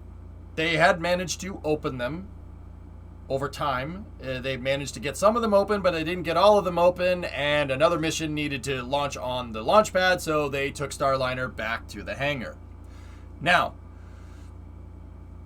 the gut reaction from everyone at the time was, oh my god, another Starliner delay, herder, right? But most people didn't bother reading as to why and where these valves came from, okay? So, these valves are a very similar valve to the shuttle's OMS pods. Boeing basically took apart a shuttle OMS pod and rewired it into a service module. So, what does that mean? Why is that important? Why is that even relevant in any way, shape, or form? Well, it's relevant because that means the valves have over 40 years of testing on them. That means they have 40 years of maturity. Well, what does that mean? What maturity? What does that mean? Meaning they use them a lot. They know how they work. They use them all throughout the shuttle program. So what's the difference here? You really want my honest opinion? Starliner sat. It sat. That Starliner, the OFT-2 Starliner, was ready to go in April of this year. They couldn't launch it to the ISS because Dragons were there the entire time. Basically, too busy, too much traffic around the ISS, which is why they didn't launch it. So that Starliner basically sat there for a long time. It sat there, and then it sat there even more, and then they went to integrated, and it sat even more, and then they put it on the pad, and all the valves got stuck. You don't just magically have a new type of failure mode initiated on sticky valves all of a sudden on these valves that have 40 years of technical competence behind them. That doesn't work that way. That's not how aerospace engineers go about doing stuff. Oh, the valves are good before, so they'll be good this time? Okay, yeah, that usually is a thing, but what's the difference this time? Well, the difference this time is that A, it's a service module instead of an ohms pod, and B, the thing sat for a really long time before they went and launched it. Any type of mechanical system that sits and does nothing over time, one, costs you a lot of money. Two, it's bad for it. The truck, the 154 truck, having it sit, got water to accumulate and condense inside of the fuel system. That ended really well. It's literally the same problem. Funny how that works. And I had to end up rebuilding the fuel system because the fuel pump got sticky. Right? YG, thank you for that. See what I'm talking about? Letting stuff sit like that, especially stuff that's using nitrogen tetroxide, NTO, which is a hypergolic propellant, which is very corrosive to humans and to mechanical equipment, explains why they had sticky valves. Long story short, I think Starliner sat for a long time, and that's why they had sticky valves. Because look, and that's why this sentence right here is very telling. Each option is dependent on data points the team expects to collect in the coming weeks, including a timeline for safely proceeding back to the pad. Tells you everything you need to know. But a year of waiting shouldn't harm a valve if it was really that reliable. It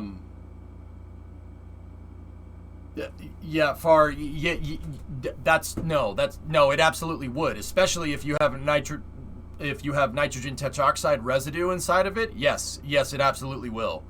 Nitrogen tetroxide is very corrosive. Can't leave. That's why they depressurize thruster systems when spacecraft are docked, and they only pressurize the thruster systems when they need to, and even after that they purge the thruster systems out because NTO in the lines will rot them from the inside out. Yeah, no, it absolutely will. It's more corrosive. Yeah. Not enough cleaning after a test, maybe. Possible. Shouldn't have that much residue after testing.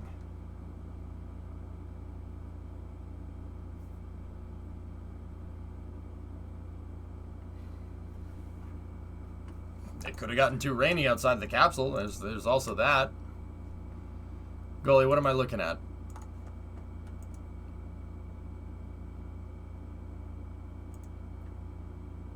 Oh, that's awesome. Nice.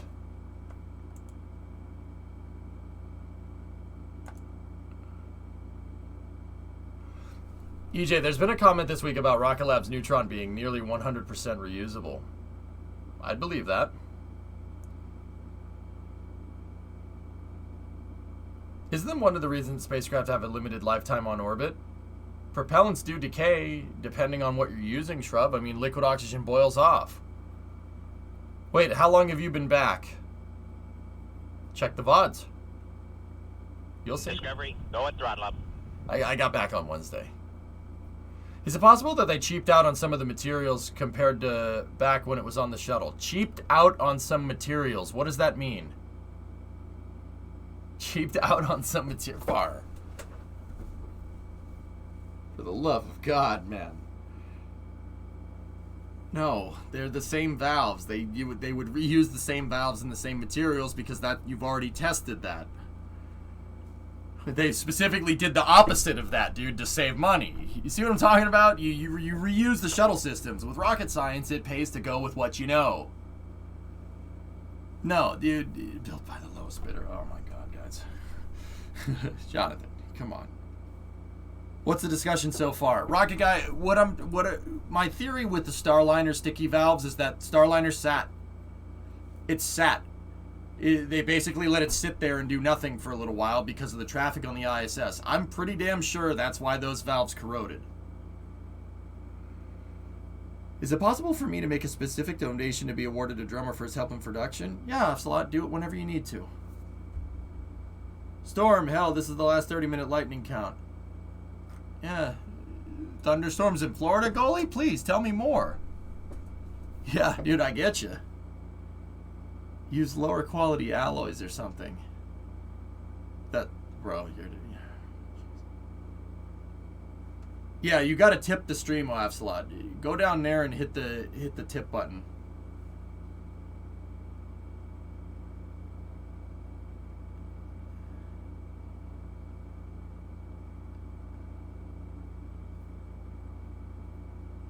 I honestly think that what's different?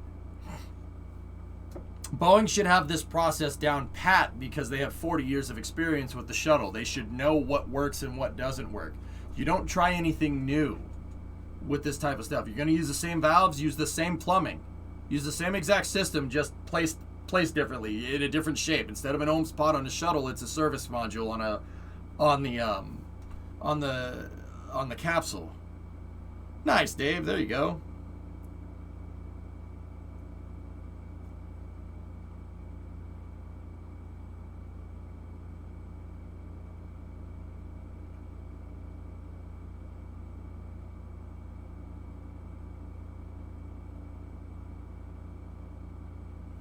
You know, like, that doesn't make any sense, dudes. You wouldn't just cheap out on materials. With rocket science, you don't change stuff like that. You don't change it.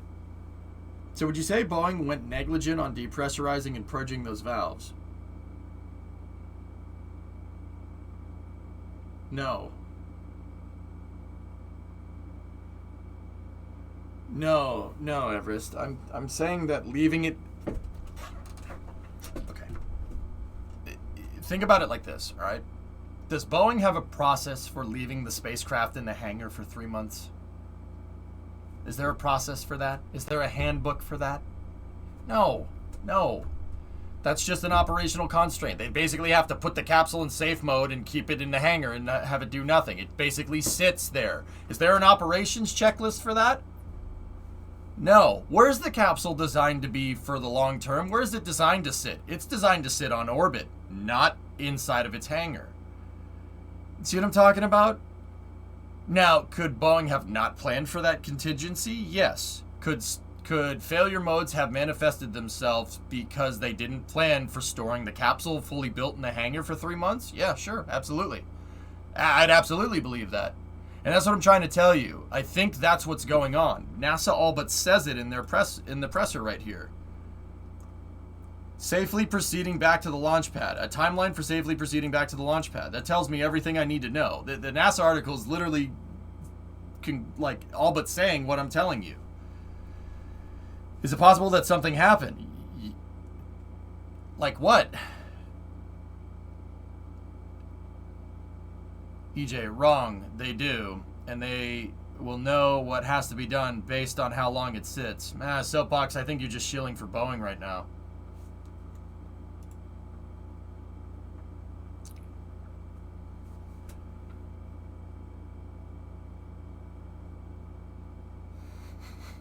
See how easy it is to do that? I am! Oh, boy. With airplanes, there is. Yeah, but Magi's brand new capsule.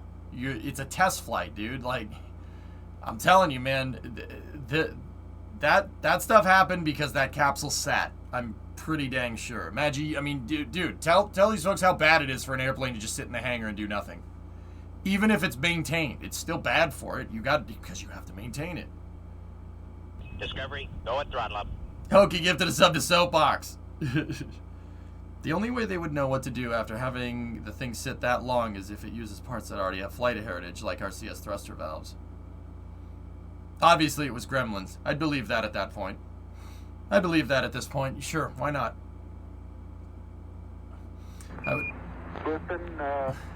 There's for drummer. Thank you. I would hope that Boeing considered storing rockets and timelines scrub often, especially for government. It's possible, Rocket Guy. I'm only doubtful of that because Boeing lately doesn't have a very good track record for most things. Yeah, but this is a good track record because they caught the problem. You know, and to imply that Boeing's commercial aviation division is the same as their commercial space division is really stupid. That's really stupid. Oh, Boeing didn't have good track. The 737 MAX, Starliner's probably junk too.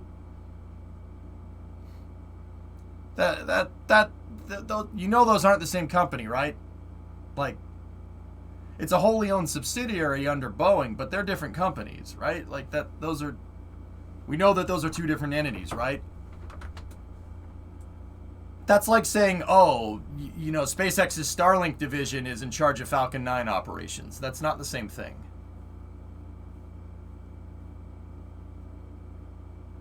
The management about the same and the endemic problems might be the same. Yeah,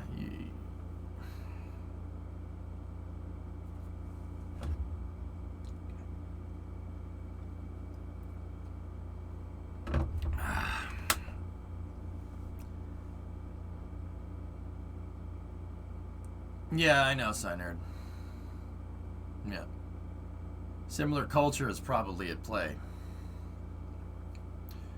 I mean, alright, fine, guys. You guys seem pretty intent on just hating on Boeing and Blue Origin and any company that you don't like. That's fair. Like it. Alright.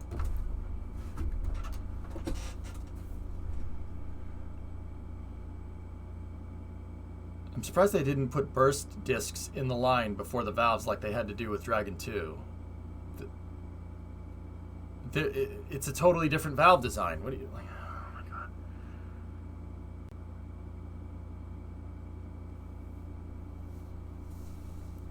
Okay.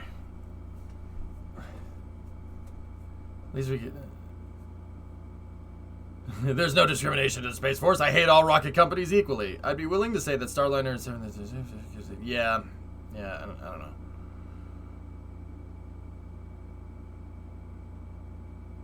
I mean, if you know, we're just gonna sit here and circle jerk about how we hate Boeing and Blue Origin, and I mean, I don't know what to tell you. We'll just move on to the next thing, okay?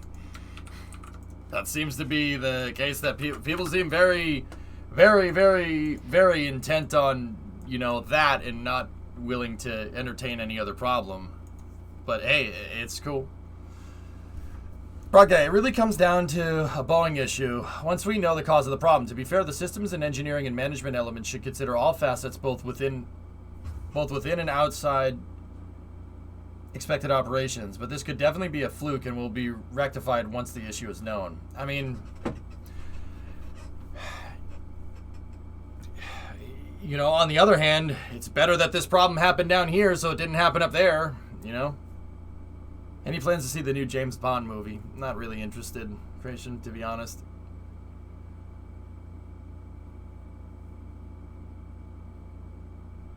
Buzz. All right. Anyway, let's go see what's going on across the pond in Russia. Let's see what we got. Hello. Nice Soyuz. Huh? Yeah, I was looking at the Soyuz. Наступает новая эра российской космонавтики. На Урале прошло испытание принципиально нового многоразового ракетного двигателя. Репортаж Дмитрия Немытова. Готовность. Пуск.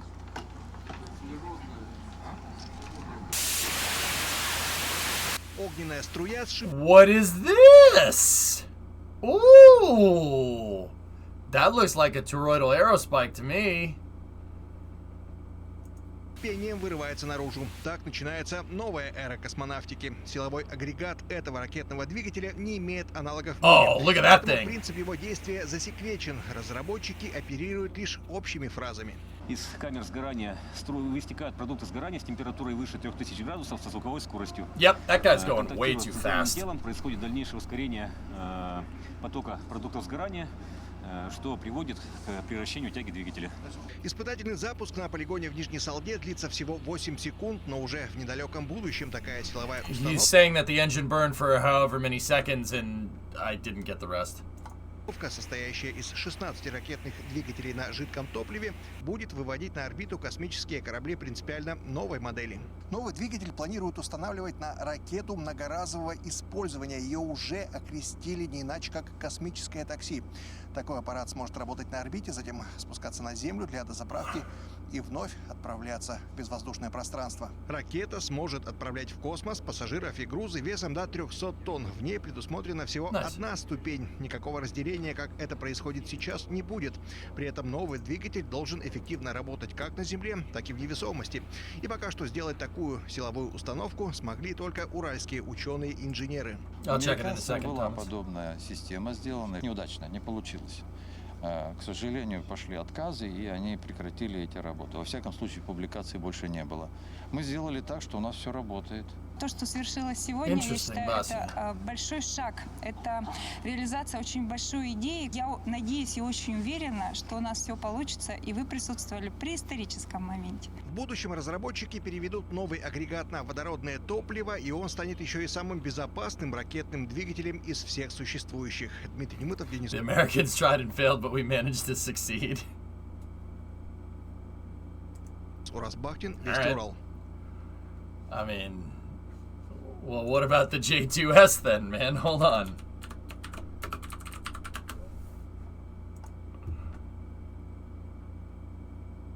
Or no, not the J2S, the J2T. What's that then? Hydrogen is planned. Dude, a hydrogen aerospike. Very interesting. Yep, the J2T, toroidal aerospike variant.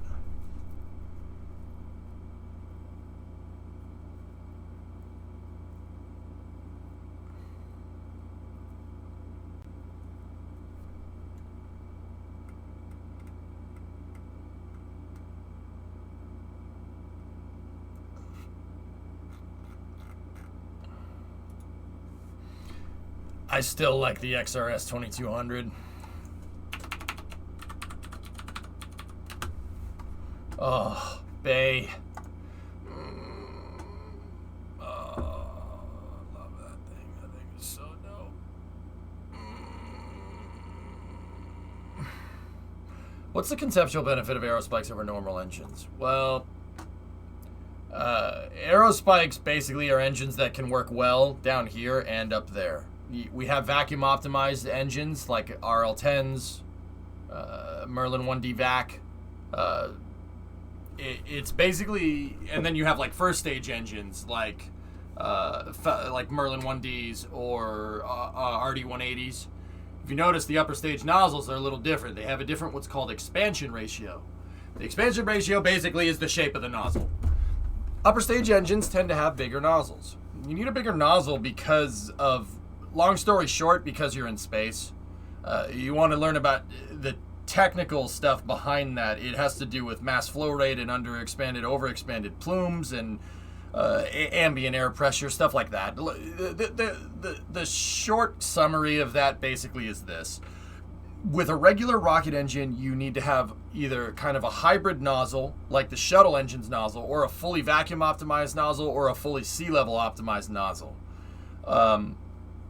Aerospikes bridge the gap by basically, if you're looking at a nozzle like this, say we're looking at a rocket engine from the side, we cut it in half, right? This is your nozzle. The aerospike essentially does this. It flips it. It's an inside-out rocket engine. And doing this pushes the propellants against the sides basically throughout the entire ascent regime, right? That basically makes an engine that gives you good efficiency over all levels. However, that doesn't mean that aerospikes are the end-all be-all. There are trade-offs. The trade-offs here is that, it's a little bit on the heavy side, right? And it doesn't really make sense in any type of application except for a single stage to orbit design. The reason why is because the benefits of staging outweigh the benefits of a heavier engine using a single engine all the way up. Case in point, this thing's kind of closest relative, I suppose, is the shuttle engines, shuttle main engines, which started down here and burned all the way up into space. And they didn't have under expansion or over expansion problems, right? The shuttle is probably this thing's closest counterpart, believe it or not, in terms of operations. They're also notoriously heavy engines. So it really doesn't make sense unless you're doing like a single stage to orbit application.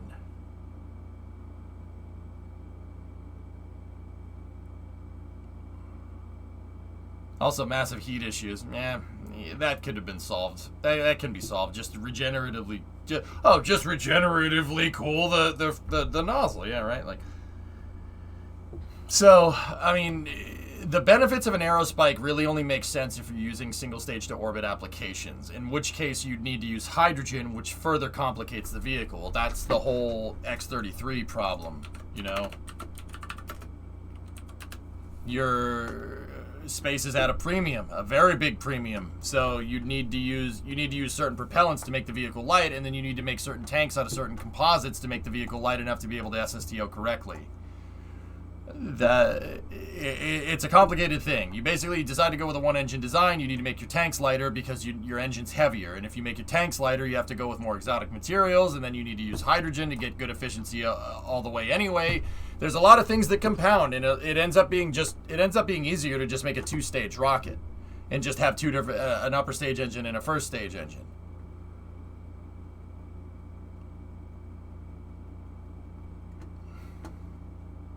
So that's cool that they're working on it. What's this next part here? There's kind of a follow-up to that. That's cool that they're working on toroidal aerospike tech. That's interesting. The Corona SSTO will be back. Works are planned to restart at the beginning of next year. In the new plan, it will be 31 meters tall with launch mass up to 300. It'd be capable of delivering 13 tons to LEO with reuse possibility. What in the frick?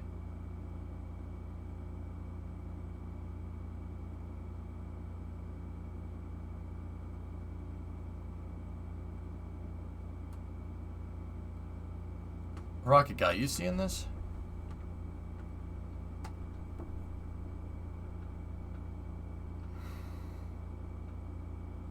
Yeah, I know, launch mass, 300 tons, but 13 tons to LEO. Let me just do some math out here.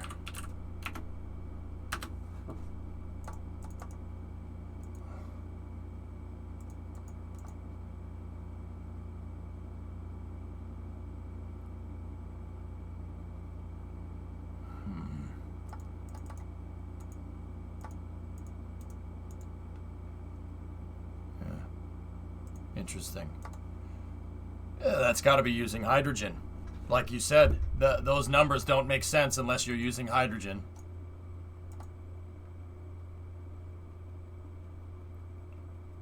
Vasi, yeah. I mean, you already said that in chat, I know.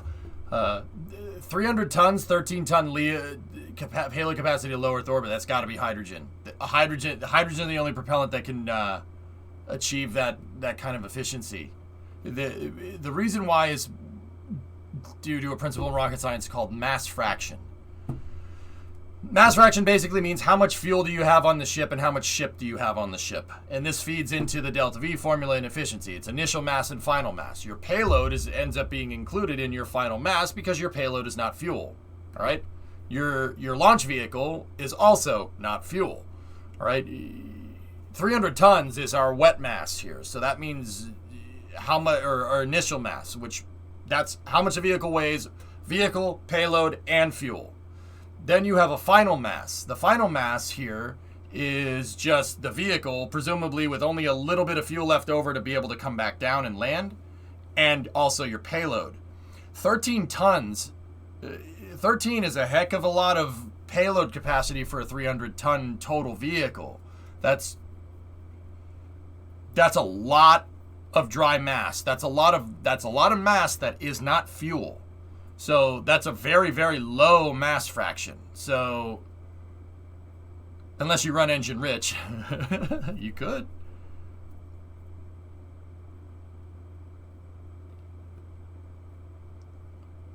I thought the mass fraction of hydrogen rockets was hard to keep because of the insulation. You need to keep the LH2 liquid.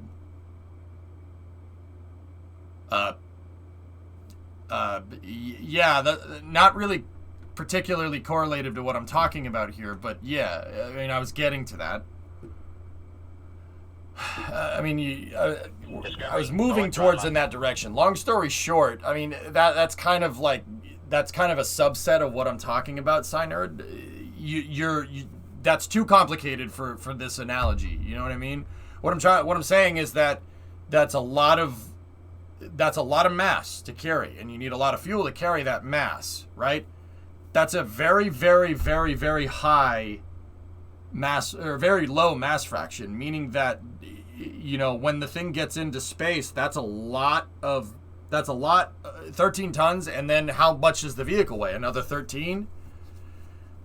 How much? So let's just double it. Say the vehicle weighs 13 tons on top of the payload, right? Just entertain those numbers. So that's 26. What percentage of 300 is 26? Hey, Beppis, 37-month resub. That's well below 95% mass fraction. That's 90% mass fraction. Only hydrogen would be able to do that, and even then, those numbers kind of don't make sense.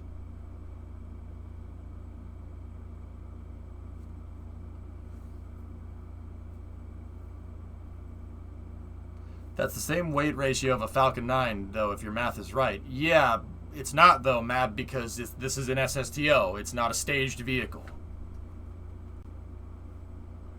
I.e., Falcon 9 doesn't lug the first stage all the way up into orbit. See what I'm talking about? Those numbers are very... I would say they're a little bit optimistic, but it's possible with hydrogen.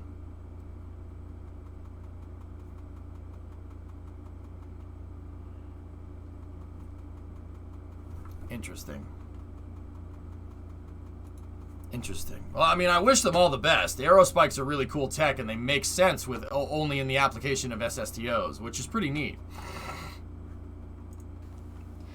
I'm just going to watch it one more time. Космонавтики на Урале прошло испытание принципиально нового многоразового ракетного двигателя. Репортаж Дмитрия Немытова. Roscosmos is working on a new rocket engine. Готовность. Пуск.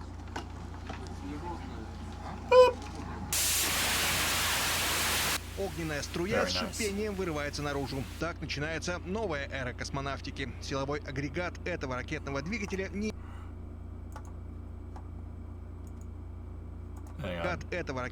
космонавтики. That guy's got a, man, I really hope this thing doesn't pop right now. Face going on. Силовой агрегат этого ракетного двигателя не имеет аналогов в мире. Поэтому принцип его действия засекречен. Разработчики оперируют лишь общими фразами. Из камер сгорания вытекают продукты сгорания с температурой выше 3000 градусов со звуковой скоростью. Контактируя с центральным телом, происходит дальнейшее ускорение потока продуктов сгорания, что приводит к превращению тяги двигателя. Испытательный запуск на полигоне в Нижней Салде длится всего 8 секунд, но уже в недалеком будущем. Link to the video, pause.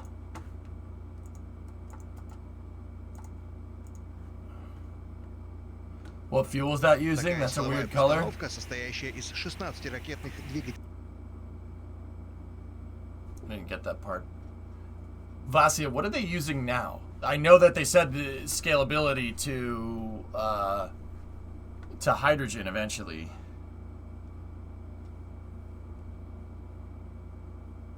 That isn't technically an aerospike, liquid fuel. Okay.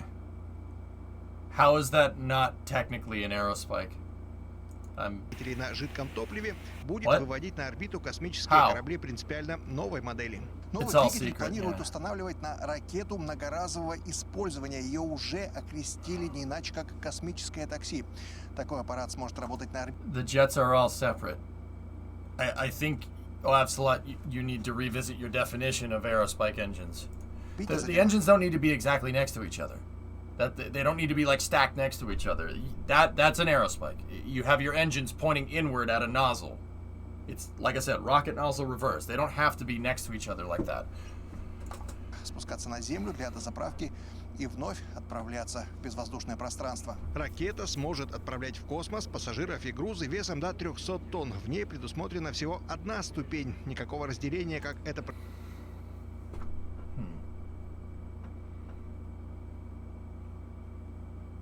Oh man, back-to-back normal streams I see. It feels like I was on a trip for 2 weeks without proper space news. Right.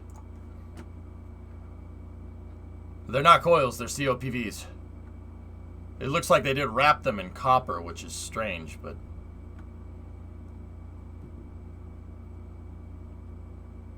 You do if you want the same efficiency as one. Происходит сейчас, не будет.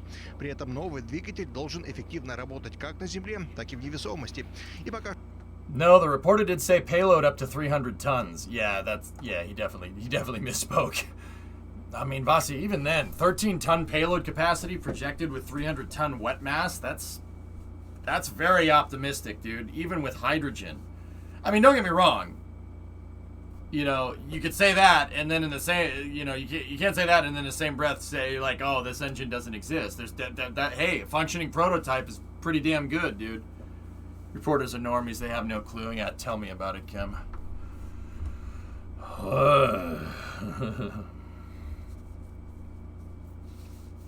That's 4% payload mass to low Earth orbit. It's not enough, Epsilon. Yeah. Has any SSDO ever worked even without payload capacity? No. Closest thing is the space shuttle in the external tank, but even then, that needs the boosters. Or the Energia core stage, if you want to play that game too. У американцев была подобная система сделана, неудачно, не получилось. Sergey, really? The Americans tried to do it? That's what he just said, right? Ученые-инженеры. У американцев была подобная система сделана, неудачно, не получилось. К сожалению, пошли отказы, и они прекратили эти работы. Во всяком случае, публикаций больше. Bruh.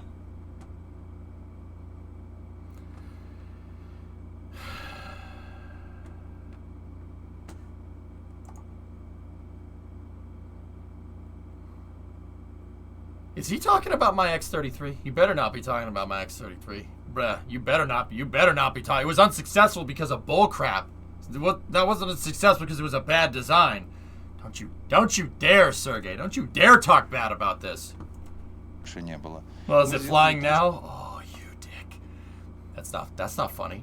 That's not funny. That's not funny.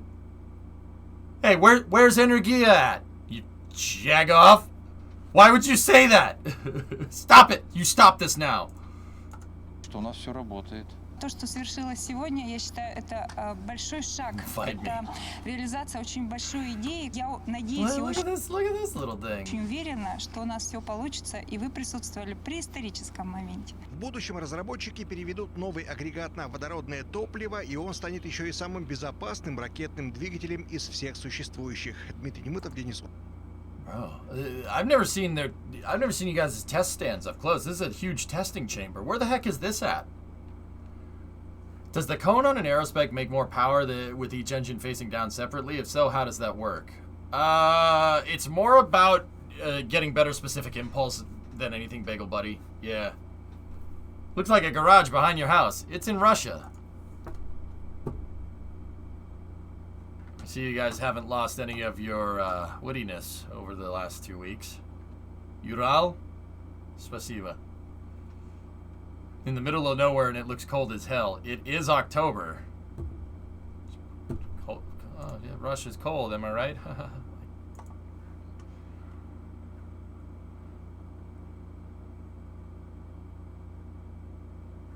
Just a bunch of Russians. Yeah, because we don't do the same thing, Soapbox, right? Well, hey, that's cool. It's cool to see an aerospike engine being developed for a change. They're good. It's a good idea. It really is. Like, if you're doing SSDO applications, it's a good idea. Unfortunately, like, once again, mass fraction is a problem, dude. An SSDO, for it to work down here, like, to work going into low Earth orbit, I mean, if you want to go mess with one and try to mess with one in RSSRO in Kerbal, then so be it. It needs to be like 98% fuel. That's what I mean. 13 tons for 300-ton vehicle mass on the pad, that's too low. Way too low. That's worse than the K-33. That's like, what's the mass fraction there? It's terrible. That's well below 95%.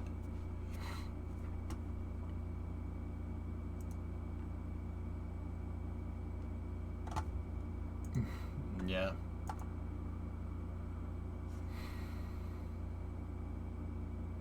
Either way, hey, dude, do it. Do it. Make it happen. That thing would be very cool.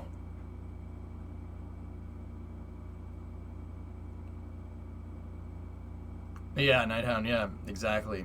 Tough egg to crack, dude, for sure. But hey, wish him the best. That's pretty cool. Pretty neat. More engine development. I just want to see this thing going.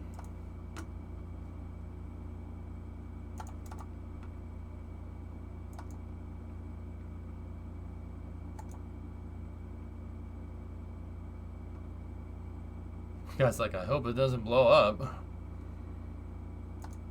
at this thing. Yep.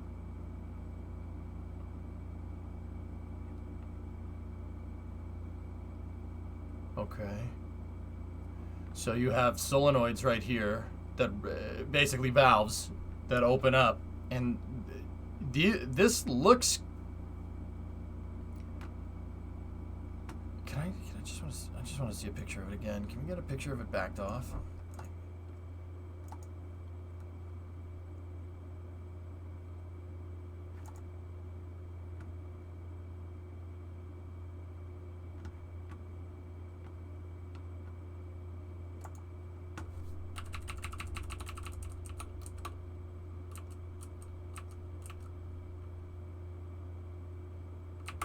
Pressure. It's a pressure gauge. At least I think. Do we know how the nozzle is cooled? No. No. Hello. Guys, these look like hypergolic engines. To be honest with you, looks like hypergolic. Pressure fed. Manometer. Pressure. Yeah, that was a pressure gauge in bar. Which is fine. That's cool. I mean, this was only a very quick burn. It was an 8 second burn.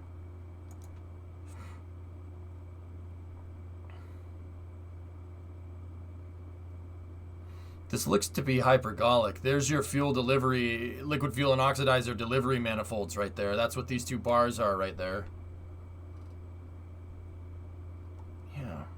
Interesting. This looks like hypergol. Interesting. Hypergolic, and they let people that close. That's very Russian of them.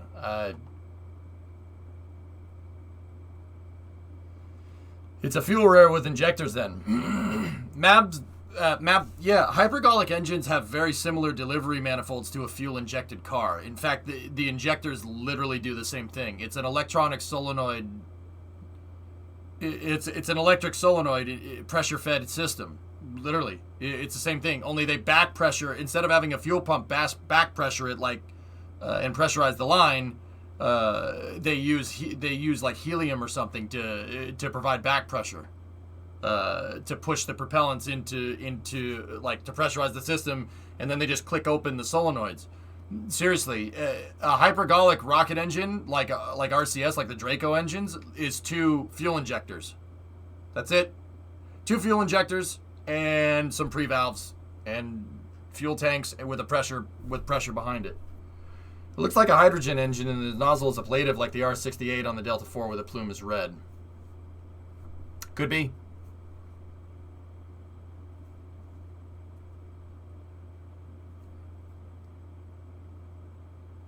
Regarding cooling, could a layer of cold liquid gas... Yeah, of course you could. You could film cool that engine. Sure. From the inside out. Yeah, why not?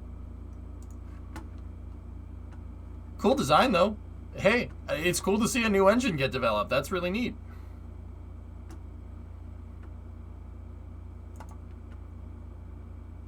Yeah, see? There's your map. There's your solenoids right there. Those are those look like the similar solenoid that you'd see to flow like on a grill or something, like the barbecue or something. Not to say that it is, they're similar, but they ain't the same thing. Very interesting. Cool. Well, why did it looks like they got spark plug boots on there. This is a really cool design, though, I will say. Can you check this? Sure. All right, what's the next bit?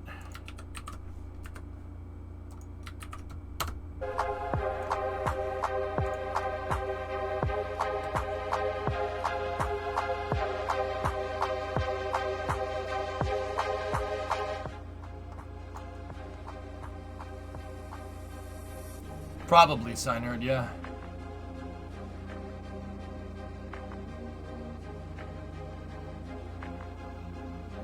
Okay. This is the concept for the Russian orbital space station, ROSS.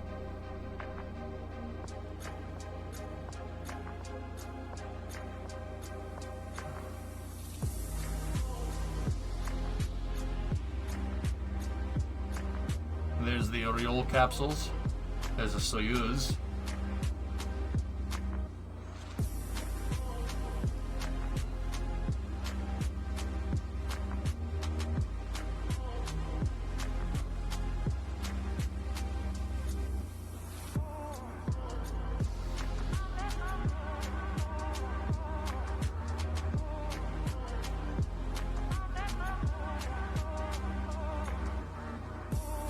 Airlock for deploying CubeSats.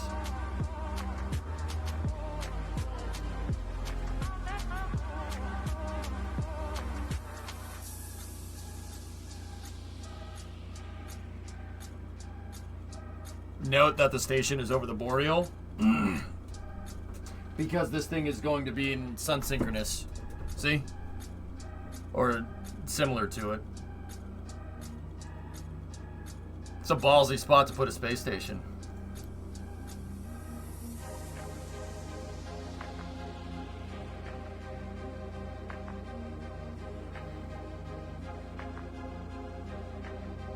Please do this. And that last shot was showing that the space station could lead to eventually sending the Oriole or the Eagle capsule out to the moon.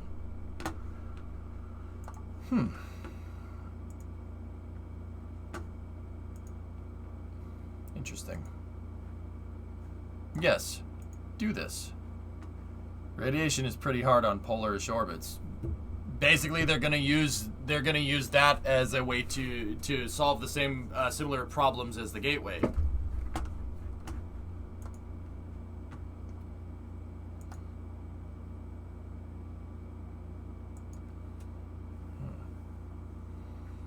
The BF 2042 rocket. I kind of want to play the Battlefield beta, Swishio. Just so I can see this. I'm not even kidding. Alright, let's see what we got.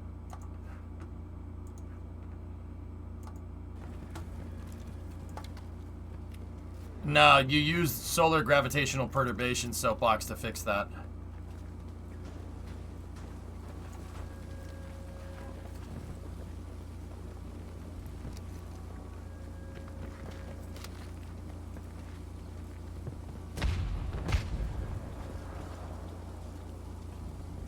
The K-52 right there.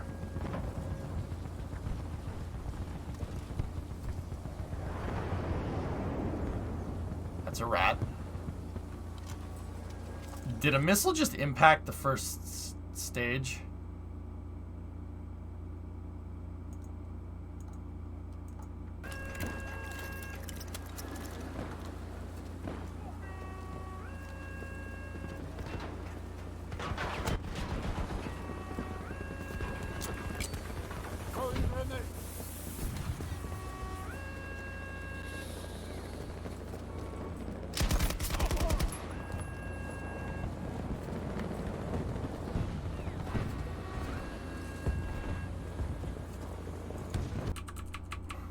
We've seen this before, but I've never seen it up close.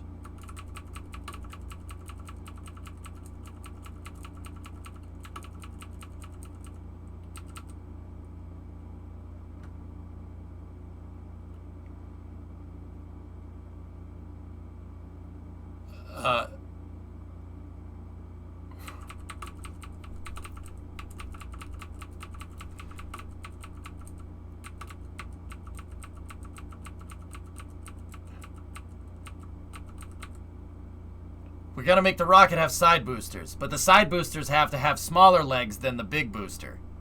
Because they're side boosters, they're smaller rockets, so we put smaller legs on them.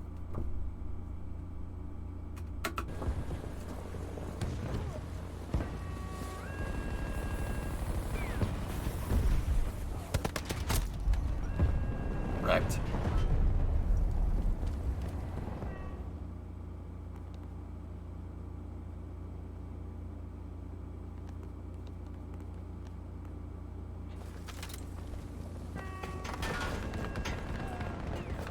Exactly, Mutter.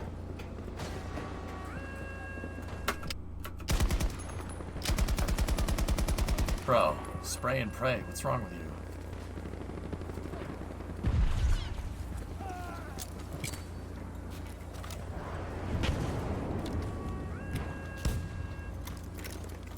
One of our objectives is under attack.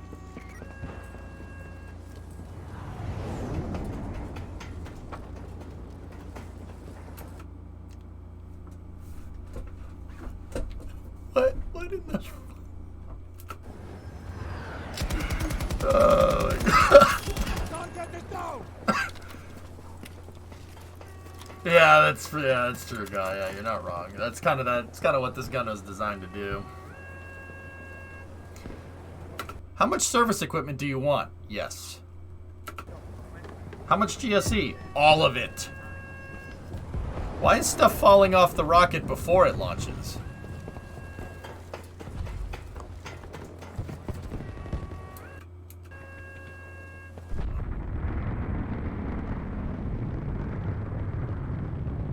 Cool.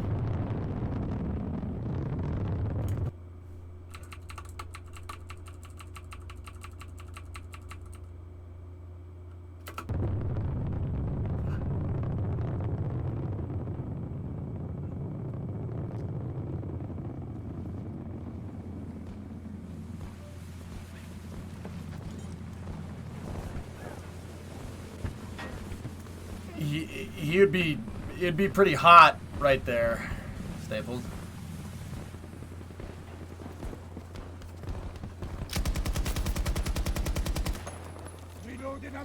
Can I just...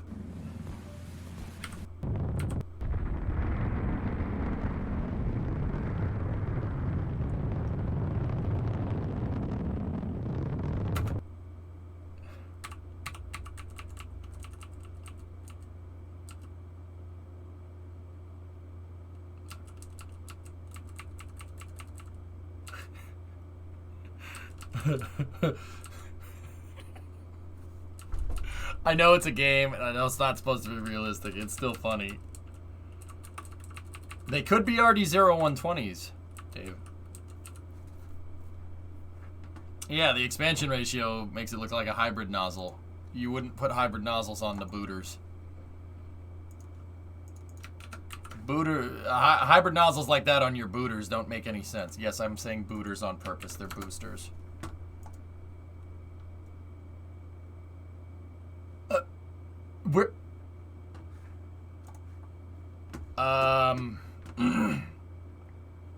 Where's the rest of the engine?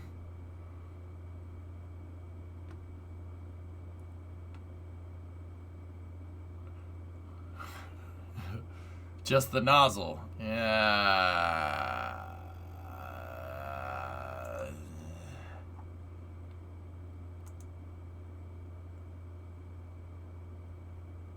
The rest is DLC. Oh, that's funny.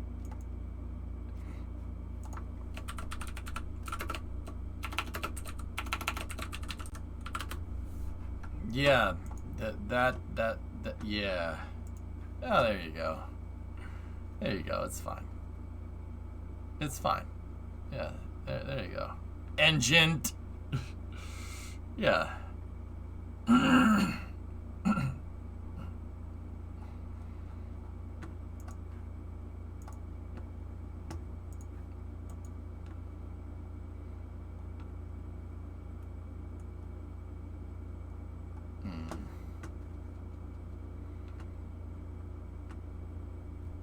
The guy from the video has a death wish, yeah.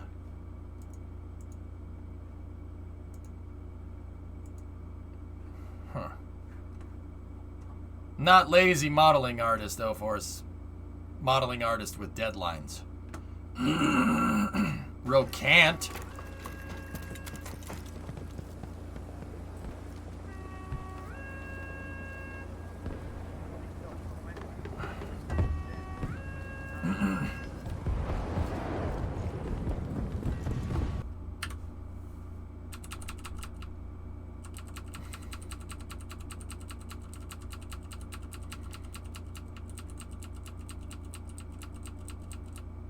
just... Can I just see something here? He looks at a helicopter up here. What helicopter are we looking at?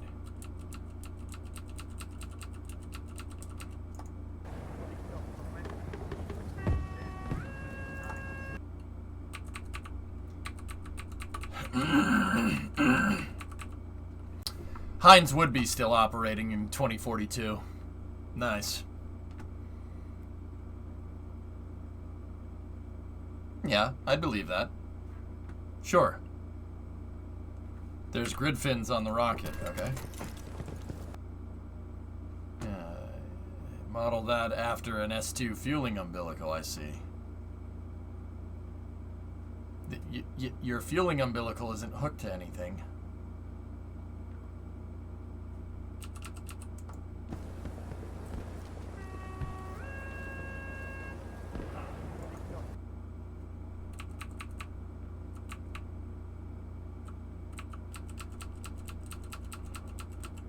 Cool. I kind of want to play. I kind of want to play this just to see this. Want to play it? Kind of.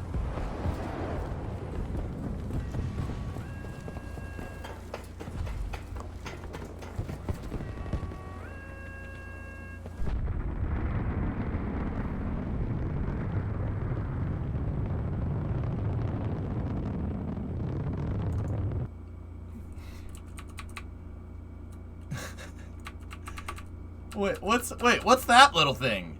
What's that little guy? What's that one doing? I'm confused.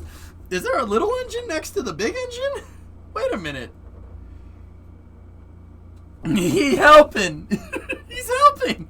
Yeah, he's also melting the outside of the other nozzles. The plume is going through the other nozzles. Hey, it's a game about shooting people. It's not a game about rockets. It's still funny, though. Oh, my God. I hate this. Look at it. Oh, my God. RS-25s, a single engine on landable boosters with a core stage with different engines. And wait, the RS-25s have film cooling. Wait, whoa, wait a minute. Wait a They have, what? The RS-25s have film cooling. Oh my God. Oh, jeez.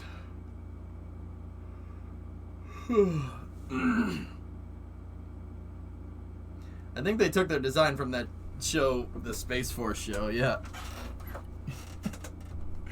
It's got rocket, look, it's got film cooling. Oh my God, that's hilarious. So, what is that? You see that the black flames? Well, they're not flames, but you see that? And then you have the exhaust. That's taken from the Saturn V.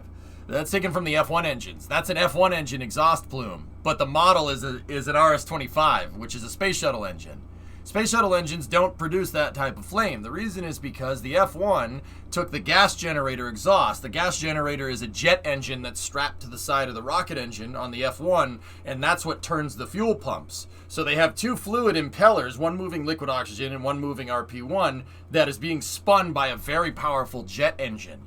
And the exhaust from that jet engine, they used to cool the nozzle on the F1s because F1s had heating problems. Spoiler alert, when you make an engine that has 1.5 million pounds of thrust, it gets pretty hot. That's a lot of flames going out the bottom. A lot of energy being expended very fast. So what they did was they took the gas generator exhaust, which they ran fuel rich on purpose to keep it cool, and you took that gas and put it into the F1 engine. Put it into the nozzle. I'll show you. There's a huge manifold on the side of the rocket engine for that exact purpose. See? Okay. Or not. There. See this thing? That's that thing right there. It basically took the jet engine exhaust and dumped it into the nozzle post-combustion to cool the nozzle. It provides a very, very small film cooling, of gas on the inside of the nozzle, between the nozzle and the hot stuff that's coming out, and it was just enough to keep the nozzle from basically melting. And I know what you're saying. With jet engine exhaust? Why are we using jet engine exhaust to cool things? Isn't that hot? Yeah, absolutely. It's not as hot as the stuff that comes out of the rocket engine, though. It's all about differential temperature, right? If dumping that cooler exhaust gas in there is the difference between something being 100 Fahrenheit, more like 1,000 in this case, and like 110, that little difference is the difference between something melting and not melting. That's rocket science, guys. But the funny thing is that they have the exhaust plume from a kerosene gas generator engine coming out of a fuel-rich stage combustion cycle engine here. This is like a gasoline engine having rolling coal, or a Tesla having exhaust plumes. A Tesla having a muffler, I guess. Could it be using AR1 engines? No. I know about environment modeling. With environment modeling, you don't make it canonically accurate. Or not canonically accurate. You don't make it realistic. You make it look cool. It's art. You make it look cool. It's a cool looking rocket. But to anybody that knows a little bit about rockets, they know that the environment guys, the hard surface modeler that would have made this just picked parts of different rockets that they liked and put it all together.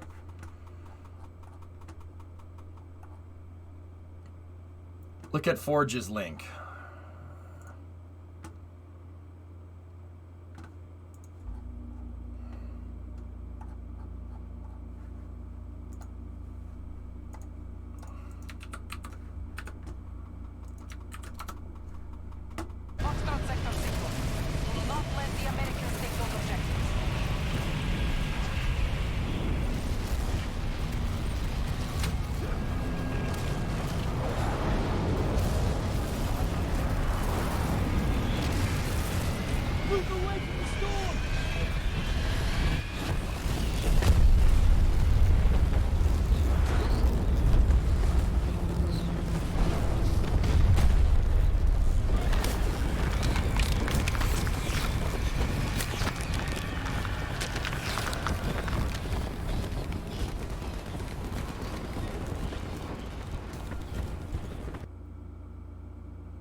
Tanegashima.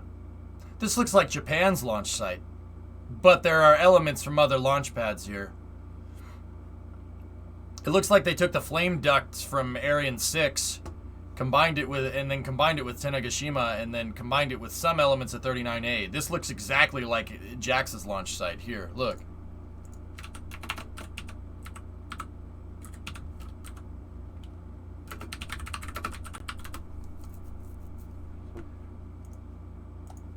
See what I'm talking about?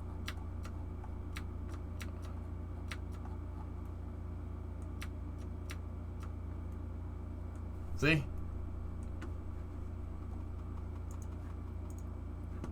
It's Tanegashima, and part of it's underwater. They copied their crawlerways. In the game, it's labeled as Kuru. But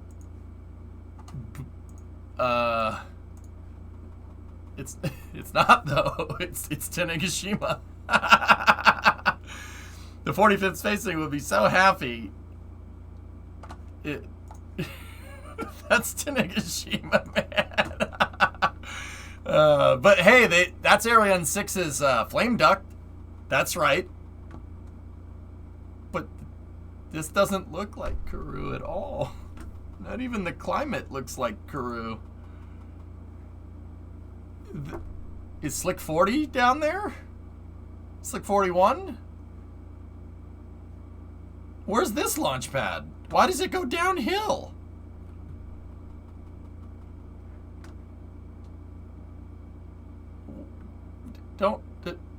Yeah, let's just make our rocket go down into a flood zone. Whatever.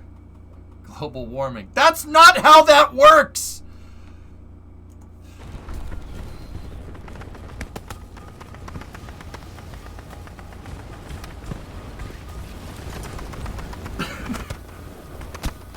It's 2042, just saying. That. Oh man, you guys are dense sometimes. No, dude, that's not, like, look, your launch pad doesn't go down. When have you ever seen a crawlerway or anything go downhill? They don't go downhill. So my point is that if it was flooding, both launch pads would be flooded. What if it's Sea Dragon, though? Windmills do not work that way. Currently playing 2142. It's really fun. They will in 2142. Discovery, go at throttle up. 7? Welcome to Mission Control. Your go with throttle up. Ow. Ow. Stop. Stop. You're making my face hurt. Stop it. Rocket, help. I got chills again. How to cheap out on suppression systems. That's good, man. I like that. 2042 is closer to now than when I was born. Nah, I'm good. You good? No. I'm tired, man. It's been a long day.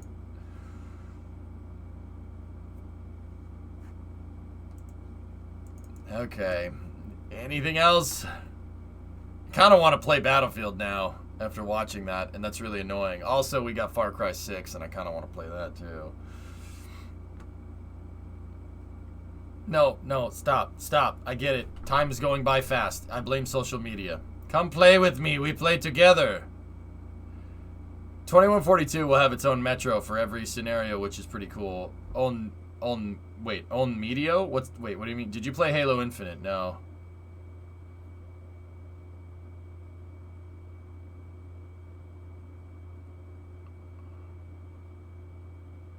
I knew about that, Limprod. We could talk about this chonker. Oh yeah, we gotta do Starship stuff.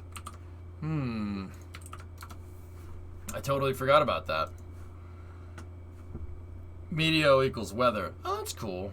You'll only play Far Cry 6 until they make a metaphor about Patriots football later. You can make deflate jokes. That's Tom Brady. That's not the Patriots, man. That ain't my problem no more. A large tank, this is coming from Nick and Sweeney here. A large tank is delivered to Starbase via a small convoy. Let's see, what do we got? Far Cry 6 has a chicken fighting minigame in the same vein as Tekken Mortal Kombat. Oh. Man, that's a big tank.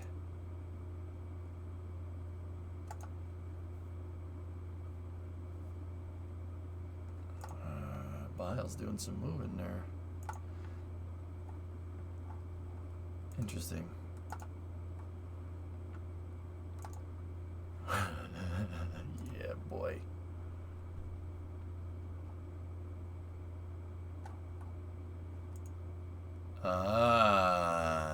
Yeah, what do we have here? Yeah, Phil, I got you. Is that a GSE tank? Absolutely. Currently slated for December 4th is the cargo resupply mission to the ISS. All right, what else do we got? Kind of want to look through all the Starship videos, but I don't want to look through a week and a half's worth. We'll be here for the next 5 hours. Send you a Discord message. Just check when you can. Absolutely no hurry. Okay. Yeah, 12. All right. You don't have to answer now. Is it that thing? Is that thing? Did you get an answer from that thing?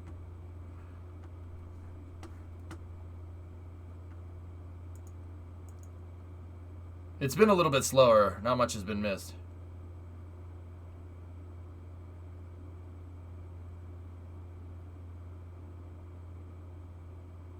Have you seen the 5th episode of Countdown? Negative. Closer look. Oh yeah, SpaceX awarded the Inspiration 4 crew with their own Dragon wings, as opposed to astronaut wings. That's cool. No, something else. Never heard back from that other thing. Okay. All right. This is really, really wild. Okay. What's this one? This is coming from Brendan Lewis. Booster 5 was lowered presumably over this new tank in the high bay. We think this will hold locks for the booster. This will hold locks for the boost back and landing burn, serving a similar purpose to the header tanks in the ship. Interesting. That's definitely a little strange.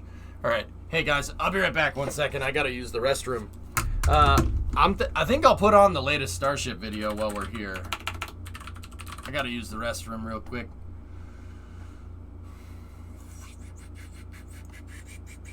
Falcon 9 has it too.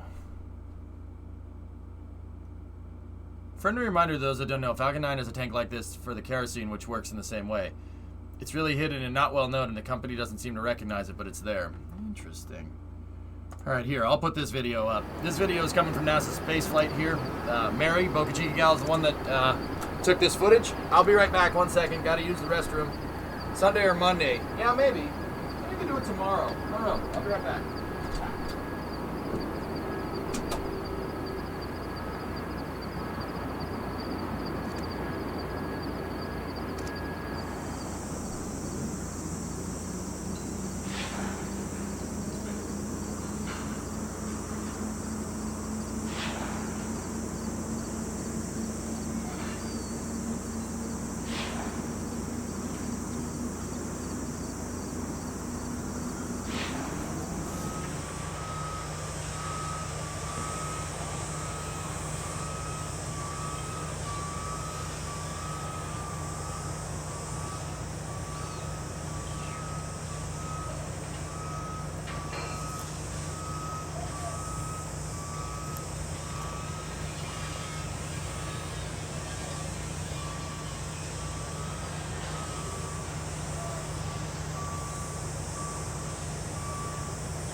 Ooh, chopsticks.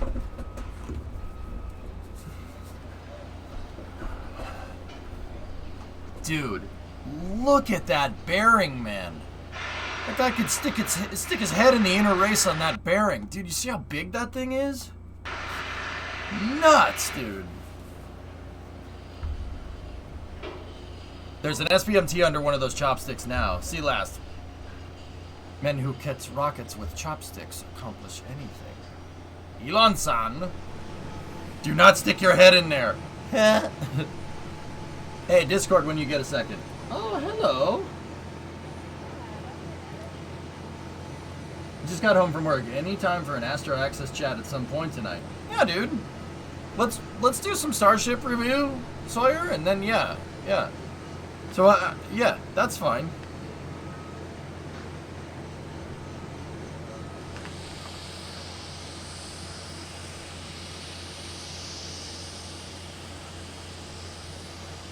Obviously, it's a Timken.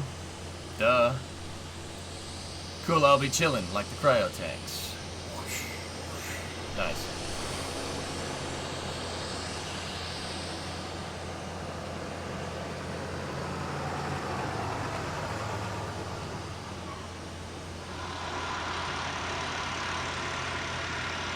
Booster 4 and Starship 20 await testing.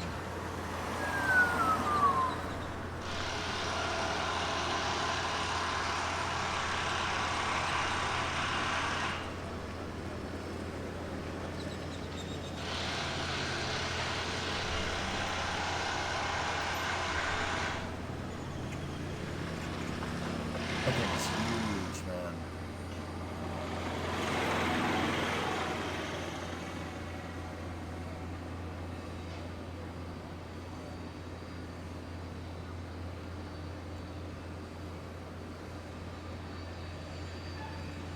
Oh, that's neat, Shaw. Hey, Tog. Trip was great, man. How are you? Can you imagine seeing this picture a year and a half ago? No. Testing for Ship 20 to resume net Tuesday per the road closures. Got it. Closures. Oh, yeah, burp. Over under and how many tiles Tony will lose in the static fire? Probably some. Not a lot, though, Hellfish.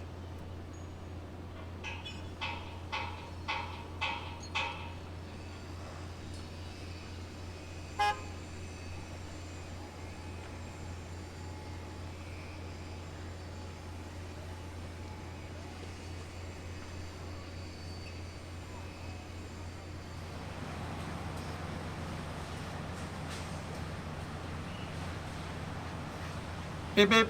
Somebody sub? No.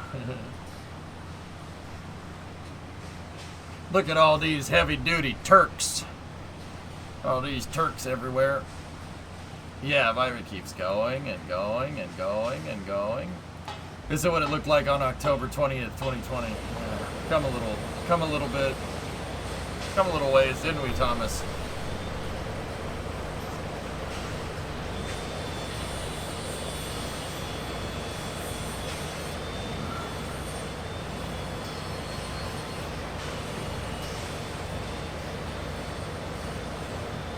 I got EJ down for over 1 under 100.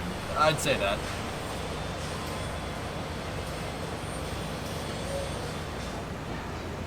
Wah, dun dun dun dun dun dun dun dun dun dun dun ba ba ba bum ba ba ba bum ba ba ba bum ba ba ba bum.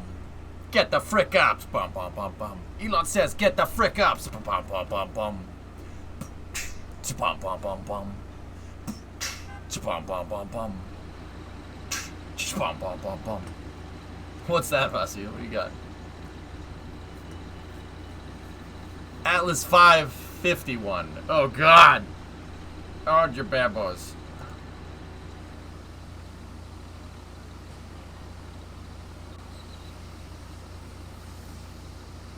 Yikes.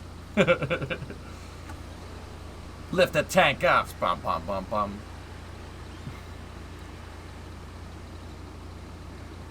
Oh, dude, that's a cloud going by. I was like, why is it venting when there's people next to it? It's just a cloud going by. That's the last ground service equipment tank, GSC-8, right? Oh, jeez. Gently, Chewie. That's HVAC ducting right there. Lift your cranes to the sky. Boom, boom, boom, boom, boom, boom, boom, boom. Elon's in the back saying, yeah, now what's up? Bum, bum, bum, bum. Starship, flap your wings. Yeah. Yeah, I said it, flap your wings.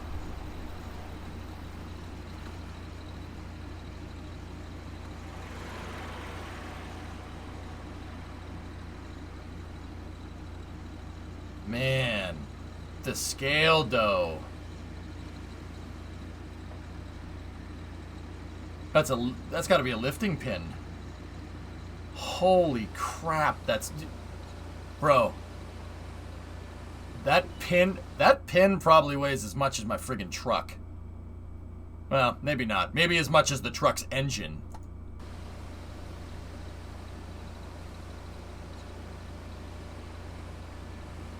That's a big boy pin.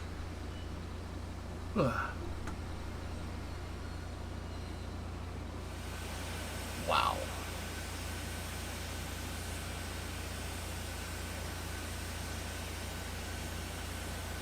Yeah, sub-network, right? It's got to weigh as much as the engine and the transmission, man. Easily. You see how big that damn thing is? And you're right, it's solid. That's nuts, dude. Dude, I love looking at this footage, Mustang. I love looking at this footage, man. It makes me happy. The scale here is just so cool.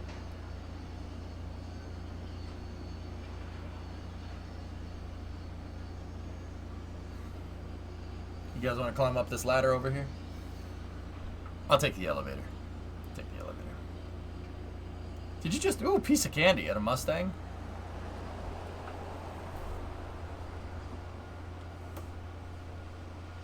No. Why would I do that?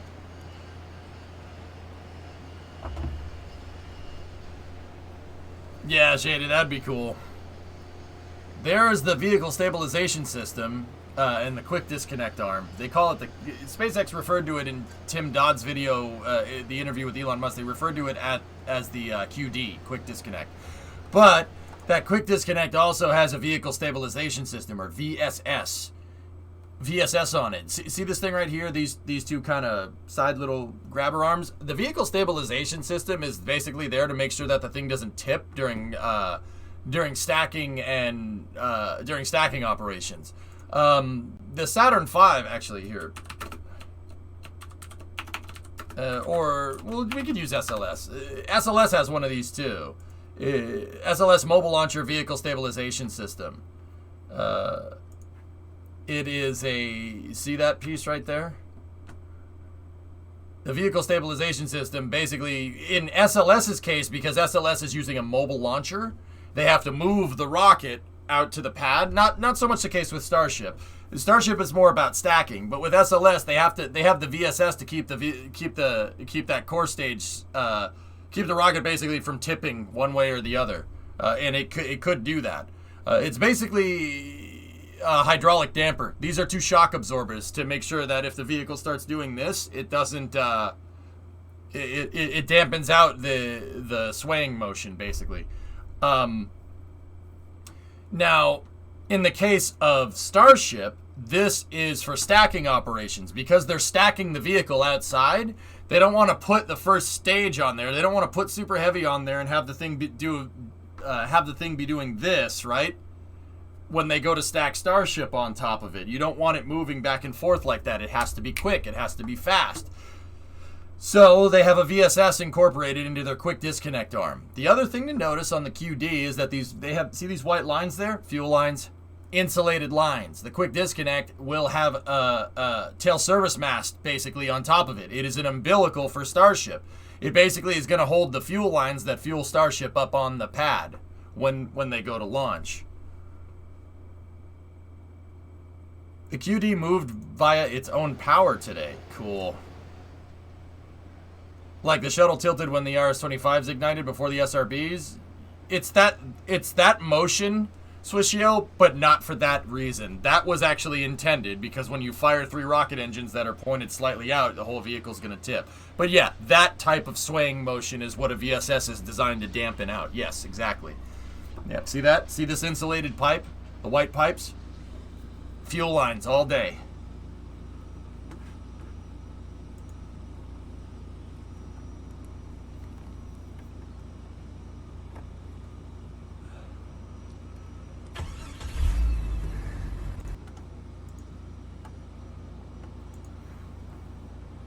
Concrete forms, yeah. Jackery, not mine, thank God, but definitely a head scratcher. Car related. I'll show you that. I'll look at that in a second. I mean, I looked at it. I'll show you guys in a second. Yo, how many turn signals do you want, man? Yes, please. Okay. Hey, character. Heyo, what's up, man? Bird. All of them. Give me all your turn signals. Tahoe. Bird. Bird. Dodge. Jebby. Bird. Bird. Bird. Bird. Bird. Crews move a tank at the propellant production site.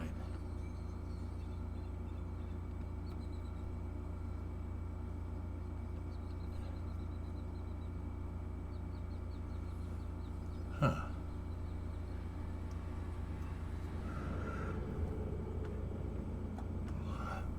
Test tanks, booster thrust simulator, and SN15. Man, those hydraulics, dude, just sitting there. The crapper tank fed up? Yeah, maybe. That didn't look like it was spaceflight stuff. That looked like that may have been a septic tank or something.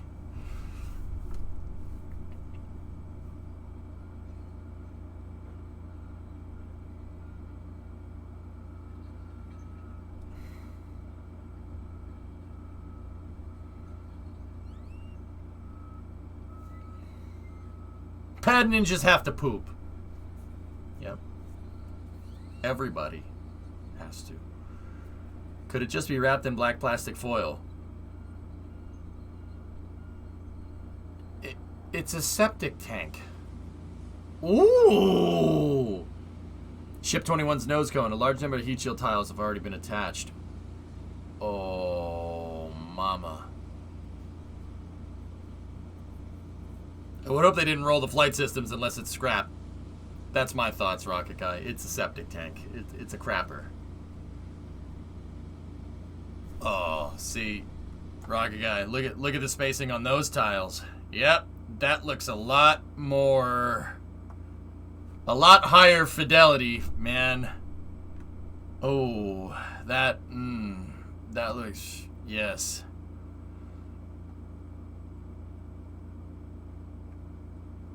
Oh yeah, that looks more space flight. Very clean, less special tiles for sure. Yep. Oh, Lunbra. Ooh, that was nice. It looks like they have the cilia blankets on there. Nose cone barrel segment. Shame it will go into the drink. You think 21 will as well, Thomas? Or is there something you know that we don't? Still need to figure out mechanical attachment, though, perhaps.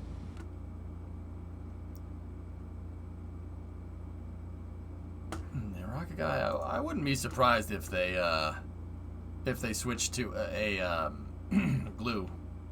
Just like the shuttle. I wouldn't be surprised. Just because the contractions that you're getting, the expansion and contraction that you're getting between reentry heating and cryogenic propellants, man. A mechanical adhesion system, whatever, that mechanical attachment system is going to have basically the equivalent of a bridge expansion joint built into it to prevent the tile from cracking. But I'm not exactly sure how they're going to do that. But then again, SpaceX knows a lot more about this than I do. I know nothing compared to them. I'm sure they have something on the table. I'm sure they have some kind of solution on the table. You know what I mean? Current plan is for it to go swimming. Yep.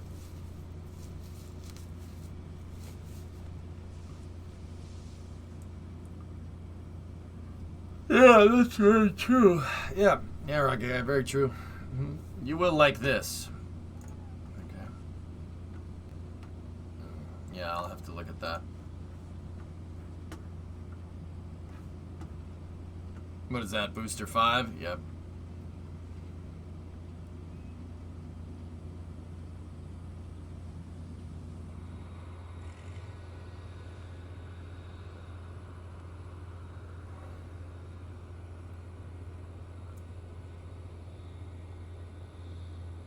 Crazy.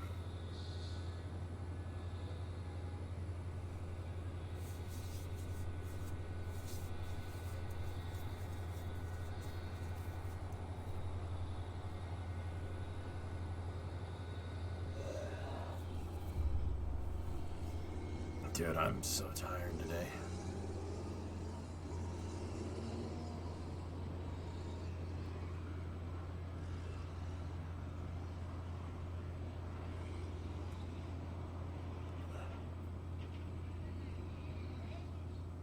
Jet lag? That might have something to do with it, Typhoon. We did spend a week on the West Coast, so...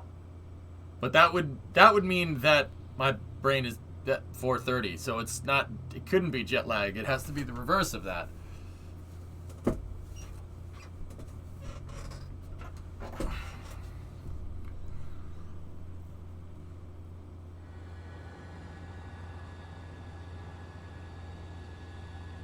That's a bulkhead right there. Or more coffee. Yeah, God. I wasn't tired the first day that I came back. I'm tired today. I felt it today. It's called driving across the country. Yeah, it probably has something to do with it, man.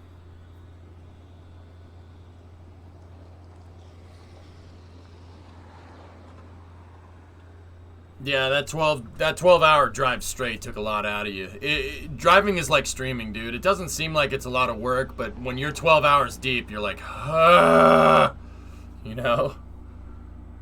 I actually think that driving requires more effort than streaming does, to be honest, because there's that whole, physics thing involved. Yeah, crash coming off that big trip energy. Yeah, you're not wrong.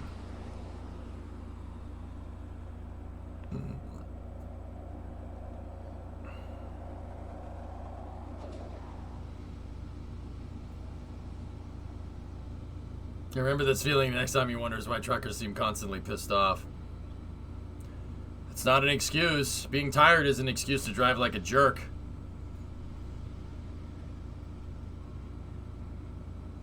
Yeah, Rocket Guy for sure. That's why, like, when Brimo was sleeping, I'm like, stay awake, stay awake, stay awake, stay awake, stay awake, stay awake, stay awake, you know? Leroy, 5-month resub. Yep. Driving through the fog in the Berkshires in Massachusetts where you can't see like 10 feet in front of you with Brimo sleeping. Like, I'm like, oh my god, oh my god, oh my god, oh my god, oh my god, don't crash on stream, don't crash on stream. Dude, that did take a lot out of me, man. Yeah. Ah, yes, the Lopez family truck. Yeah. Now, Rocket Guy, when we took that last break at the Charlton Plaza, right where 84 and I-90 meet up, dude, I went into the bathroom. I made sure the water was the coldest I could get it and splashed it on my face and then drank an energy drink. And that gave me a second wind to get all the way into Boston. Dude, we parked that truck at the apartment that night, and we didn't bother unpacking, didn't do anything. We both went straight to bed. We both walked in and found a bed. Done. Go back. What was that vehicle? I am going back. Which vehicle? That is a Dodge, I think. The mini one. Okay.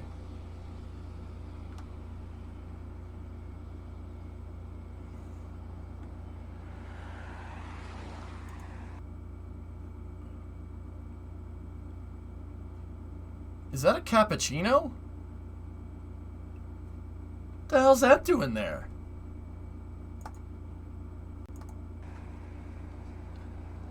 know, that could be a Corvette. I can't tell, but those rims don't look like Corvette. I don't know. Keep going. Okay. Wouldn't have even noticed that. Just on a side note, that kind of looks like one. This right here, that's a side-by-side. Predominant. It's a Polaris side-by-side, dude. It's like halfway. It's like halfway between a golf cart and an off-road truck. Yeah. Silly, EJ, you cannot drink a car. Polaris, yeah. Yeah, Polaris makes like snowmobiles and side-by-sides and like recreational like camping equipment and stuff. Yeah, wait, you don't have those, Predominant? It's like those side-by-sides, dude, are basically an off-road K truck. That's basically what it is. Those things are cool. They're fun. People use them to drive up. They drive them in the woods, go camping and stuff. Yeah, these things are everywhere in the U.S. Everyone that lives out in the sticks has a side-by-side, dude. Because you don't want to, like, it's got a little motorcycle engine in it. Arigato.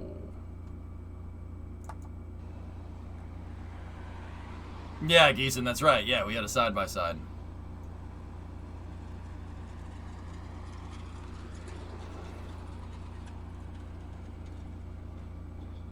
Stop texting on the job there, Ace. Ferd.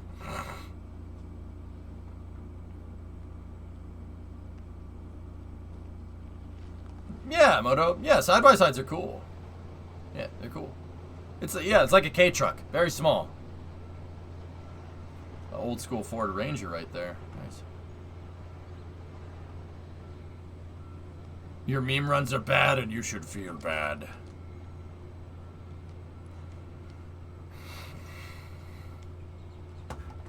The New York Fire Department uses them. Whoa, look at that little thing. That's cool.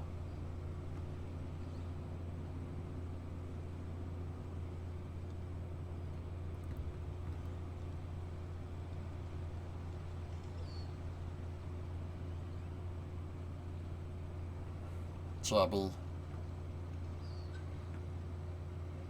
Get a fancy automaton. I like my automatons. I like Boris and Sasha.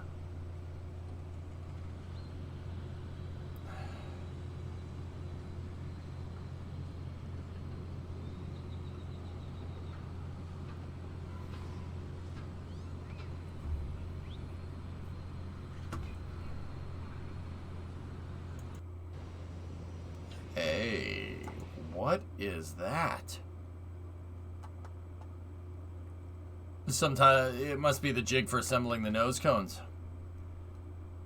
I'm pulling your Ford card. Look again. It's not a Ranger.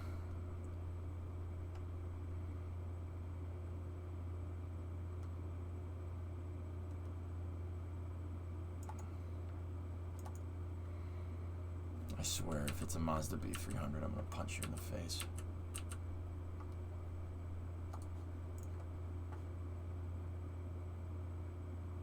Oh, even better. It's an F-150. Yeah, step-side F-150. Even better. It's the tent for welding? Yeah, I gotcha. Cool. Yeah, even better. That Polaris had to be older, a special edition. I can't find it.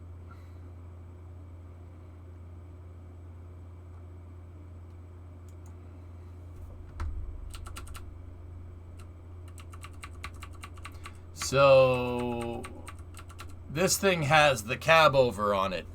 These Polarises don't come with this. It's like an option, Predominant, to have like the doors and stuff on it. They're around, dude. Here, I'll find them.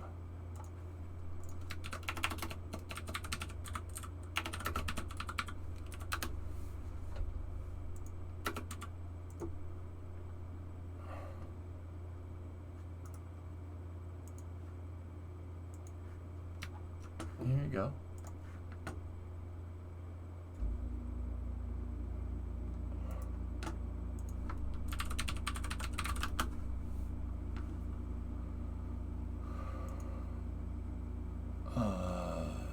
That was a Ranger, I think. Yeah. It's a Polaris Ranger. That's it right there. Explore the crew. Yeah, there it is, right there. Yeah, it's a Polaris Ranger, dude, and they must have the doors as like an option for it. Those are pretty cool, man. It's pretty cool for what you get. Yeah, these side-by-sides are neat, man. So like what people use these for, they like you tow them to a campsite with your camper, right?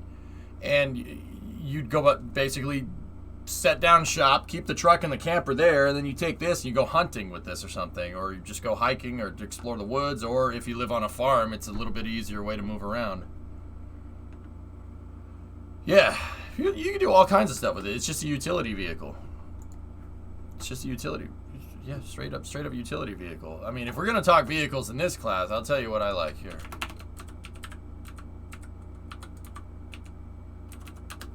I like the Roxor. The Mahindra Roxor. Yes, that's what it's called.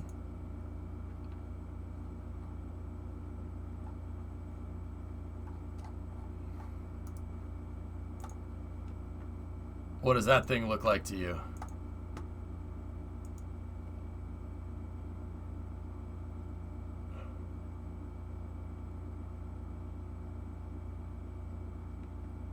Baby Jeep. Now, before you say, oh, it's just a copy of a Jeep, you're absolutely right. It is a copy of a Jeep. It is a Jeep. Mahindra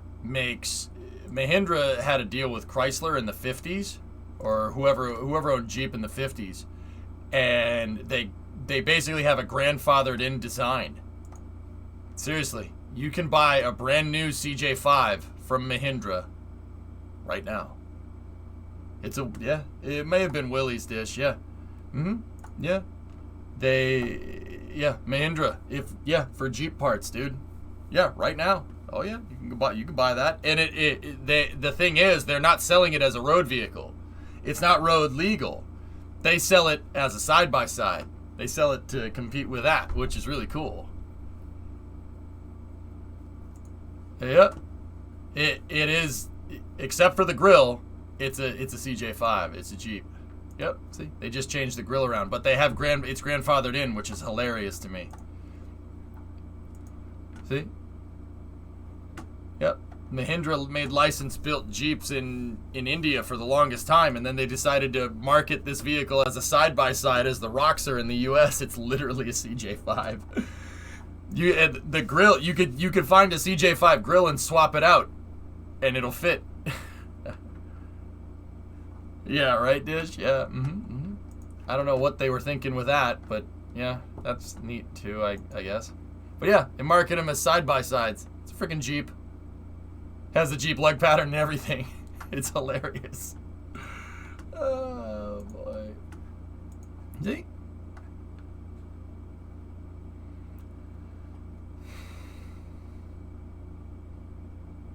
Now, have you seen the movie Mission Control and War Games: The Dead End? They are on YouTube.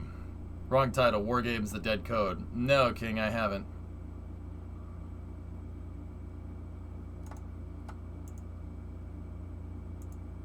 Yep. It's just a Jeep. It's pretty cool.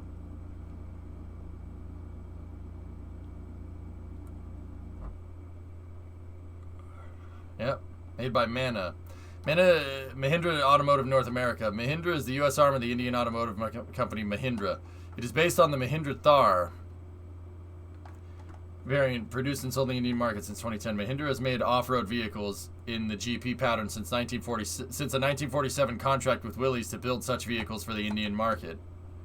Man, that's very wide legal interpretation of that, whatever that contract is. Look at the design section. The Roxor design is based on the Jeep CJ of the 1960s and the Willys CJ of the 1940s. Mahindra was granted a license in 1947 to use the Jeep and the CJ trademarks. And Willys originally shipped complete vehicle kits directly to Mahindra. Over time, the vehicles were localized in India. The body design and a significant portion of its mechanical architecture remain largely untouched. In the U.S. off-road UTV market, it has rollover protection system, which creates the upper body structure and is attached fully to the directly to the fully boxed frame. The Roxor is available in 2 and 4 passenger versions with either an automatic or a manual transmission. This is awesome. It has 16-inch steel or aluminum wheels with options for Goodyear 235/70R16 or BFGs. This is a Jeep. How do you get one shipped to your house? They built a factory, believe it or not, in Detroit. Yep.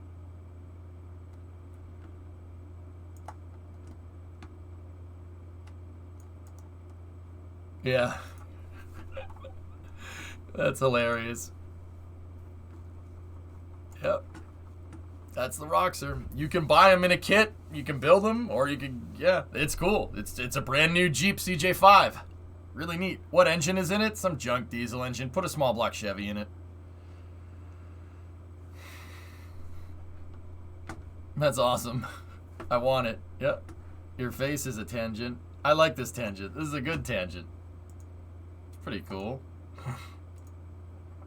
Yeah, that Polaris, though. Pretty neat. Chevy EV crate engine. Dude. That's a cool idea. Are they highway legal? No. They're not road legal. It's a side-by-side king.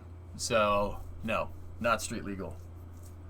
Where's the GIF in shuttle mission control? I don't know. Give me 1 second.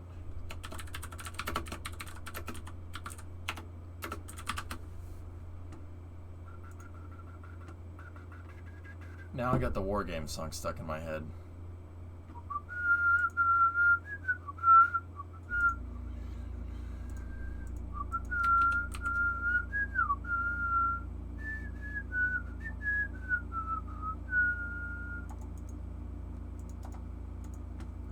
Here, let's try this.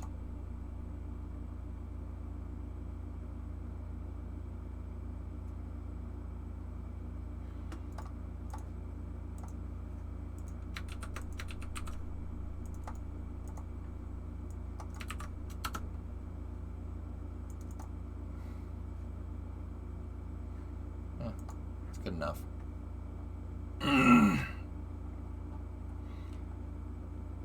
It would be a real shame if someone bought an old CJ tag and put them on the new ones.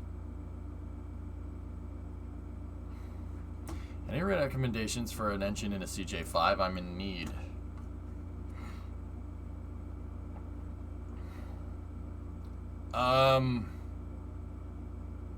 What are you trying to do? Actually, in Arizona, side-by-sides are road legal, just not highway legal. Neat, Bandit. Moto, what do you want to do with it? You just want to get it running? Just find a Jeep engine. Or, you know what would be a good motor for that? Here.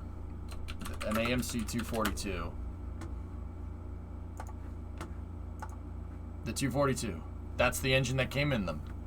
Go find one of those. They made thousands of those things. It's the 4-liter inline 6.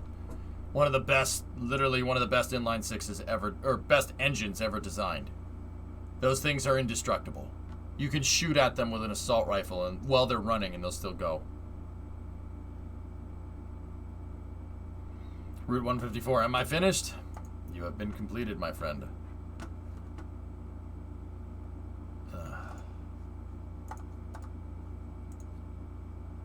Hang on. Let me just fix this.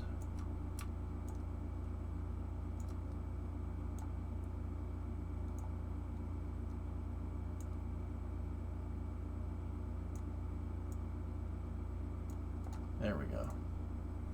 Perfect. All is well. You hydrolocked one, so...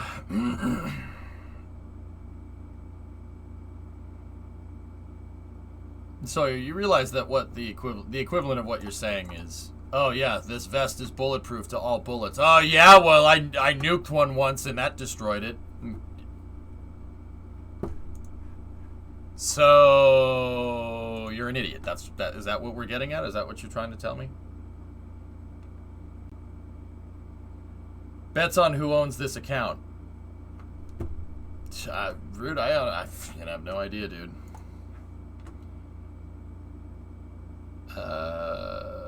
Shall I reveal my account owner? Yeah, probably predominant, yeah. That would be my guess, Drummer.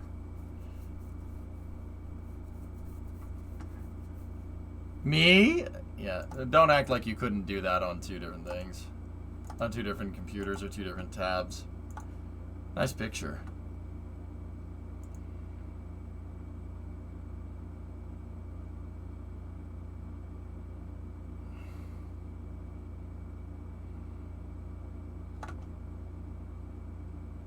So you gotta tell us or no?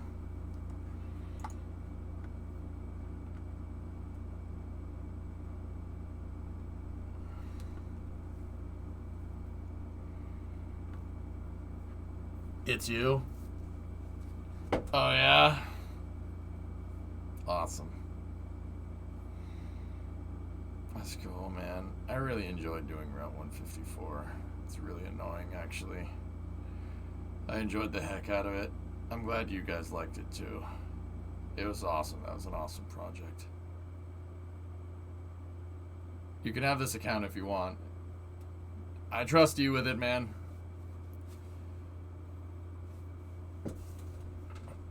I trust you.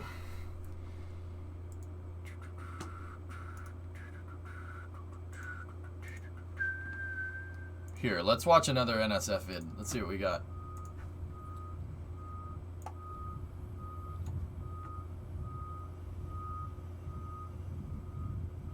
What's wrong with the Red Bull in Turkey today? Massive understeer. I don't know. I haven't watched it. What is that? 13 Raptor thrust puck. Oh. It's a long drive, Sawyer.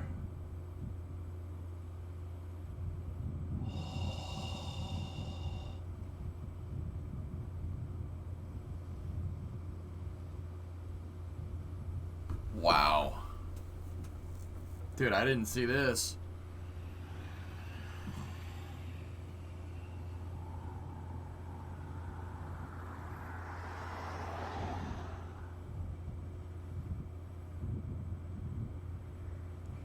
How much do you think that cost? I mean, considering it's billet, probably like 20 to 30 grand. Easily. Look at the milling marks on it. You see how it has those lines all over it? Yeah, those are milling marks. That thing was made on a huge 5-axis mill. One piece.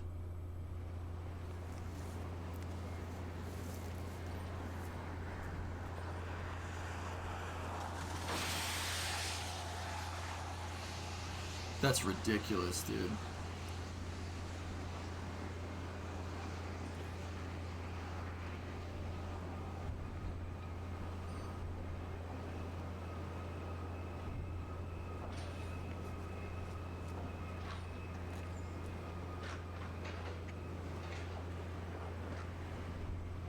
I think it's a subcomponent to the thrust puck, Synerd. Oh man.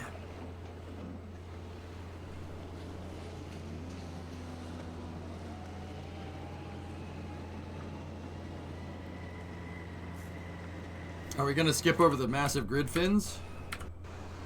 Oh yeah. There it is. Nice. That thing is huge, dude. Look at the size of that thing.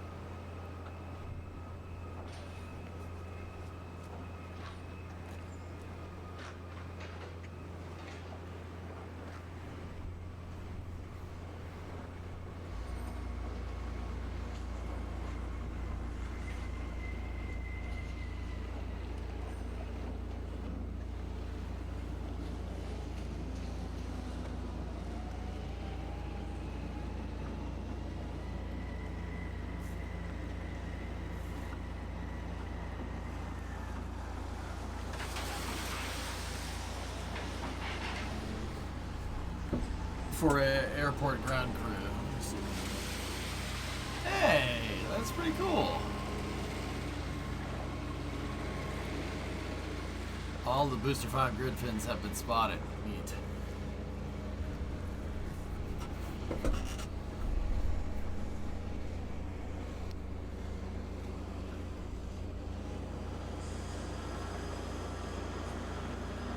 Do you think Starship will make it back? I'm going to say no based on how many tiles have fallen off.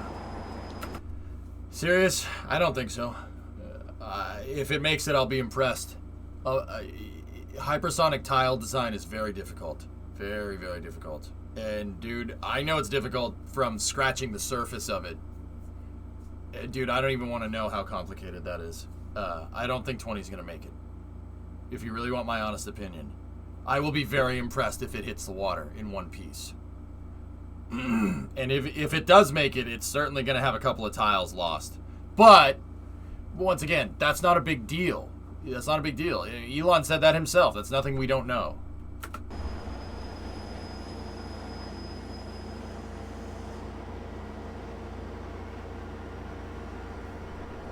The booster is going to go into the drinks, I nerd. I have no doubt that Super Heavy is going to work. I think Super Heavy will work fine. SpaceX has a lot of experience in the launch vehicle game. And yes, it is a new design, but, yeah. Don't forget that NASA sending the WB-57 to film the re-entry. Dude, if it makes it, I'll be very, very impressed, man. It's like when they first launched SN8. I said the same thing. If they make it, I'll be very impressed. The launch is going to be insane. It's just going to be nuts.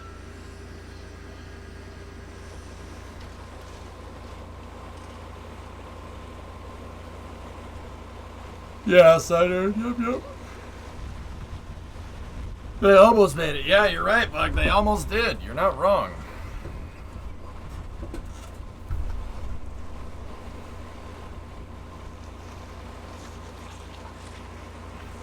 Guys, I'll be honest, I'm just waiting on the day when a Super Heavy comes back and lands back on the pad and a Starship lands right next to it. Or lands on the chopsticks. Seriously, that day is gonna feel so goddamn good.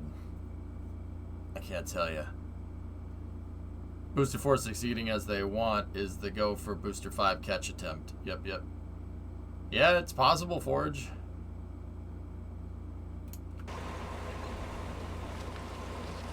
It's going to be hard to catch that booster, Admiral, but if they do... How's the tower going to survive the catch attempt? It should be okay, barring the booster, like, crashing into it, Pythos.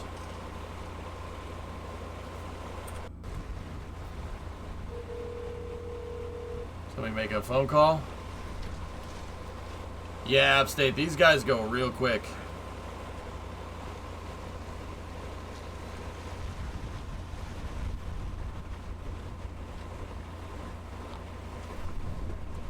How would the exhaust not damage the tower? If you make it hollow, Sip, the exhaust should just go right through it. Simple as that. That's the same reason why the tower didn't get damaged during the Saturn V or Space Shuttle launches. Seriously. Make the gases flow right through it. Don't make the gases compress against the side of the tower. That's why none of the surface structures for Saturn V or Shuttle have any cladding on it. Even SpaceX's cladding on 39A is mesh. Gases go right through it. That's entirely on purpose. You want the gases to just go right through it and come out the other side. Yeah. If you have a rocket launching and you have a solid surface next to it, all that gas is going to get compressed up against it, and that's going to create a ton of heat on top of the heat from the rocket exhaust. Yeah.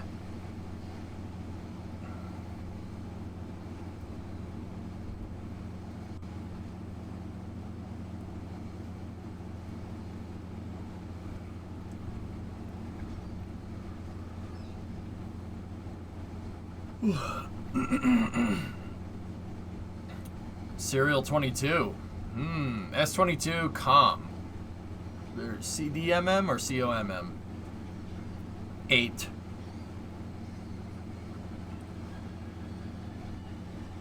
Yeah, right, Bug? Mm-hmm.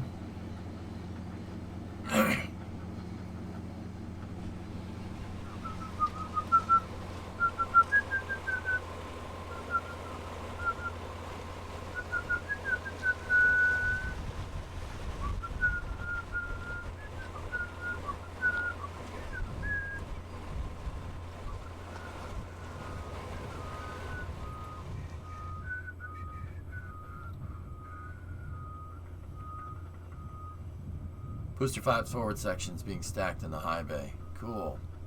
Remember this? Oh, I remember. What is that?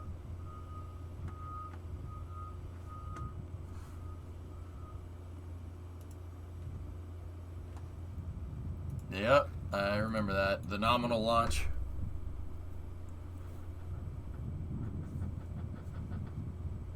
Do you think they will always make Starship out of rings, or one day they will have made one solid piece? Rings ease the bring the manufacturing cost down, Salaraith. Unless there's some crazy innovation in one-piece design like that, it's cheap. It's less expensive to make it that way. I don't like saying cheap. It's less expensive. That's a really easy way to do it, and it works.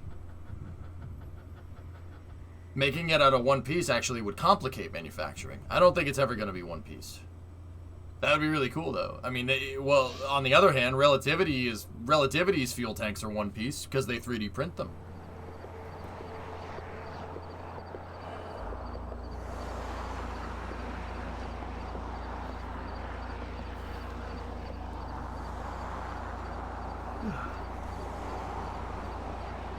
I'm losing steam like that GSE, guys. I think Route 154 is starting to catch up with me.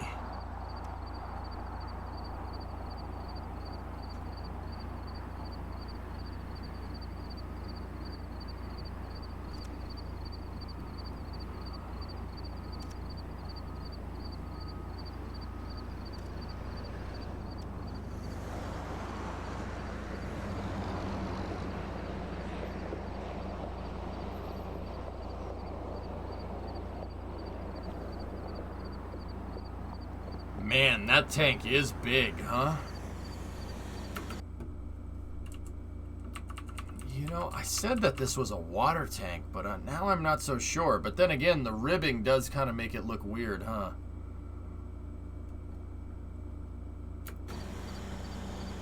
Dude, look at the size of that tank compared to the truck. Unbelievable. We're just dealing with a scale here that it's just hard to understand.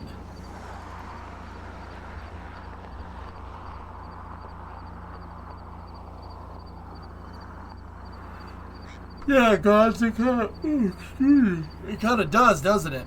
Why so much ribbing, I wonder? It could just be because the tank is used. They bought it. It's definitely secondhand, whatever it is.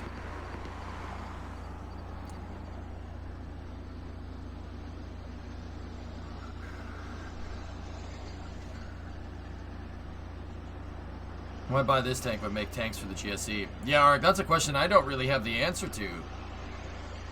I guess buy what you can and make what you have to. I mean, it's got like a bunch of vent caps up there on the top. Yeah, dudes, I don't know what this is. Maybe a water tank because of the vent caps? That beautiful Doge. Hey, wait a minute.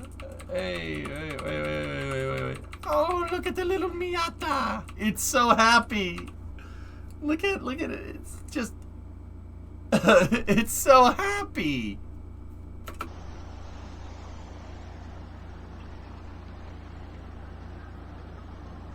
It's just...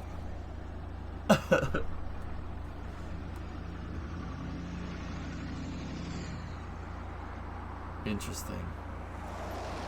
Wait a minute. What is all that over there?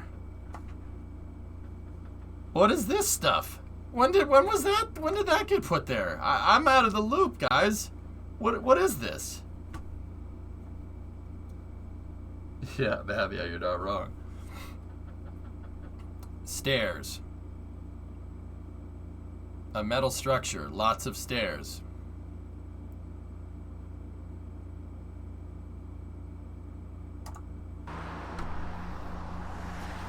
Oh man, you are making me so angry.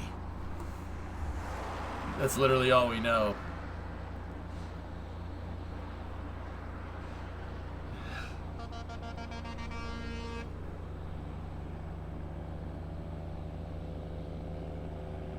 Is that not the same tank on the right? No, I think that one is, maybe. Bop, bop, bop, bop, bop, bop, bop. Or was that last night when you were sleeping? Yeah, maybe. Dragonfly.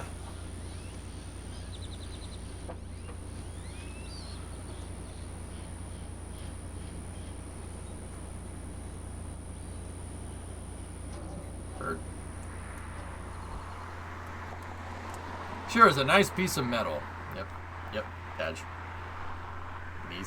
Datsun? It's Datsun. Datsun here. See, nobody cares. The fact that they had 2 of those huge tanks delivered is interesting. Is one at the propellant production site, Thomas, and the other one at the launch site? Did I see that right? Or are they both at the propellant production?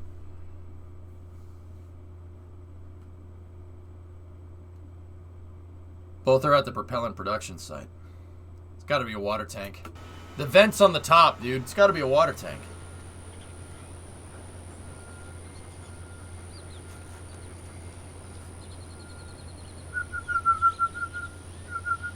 Dodge.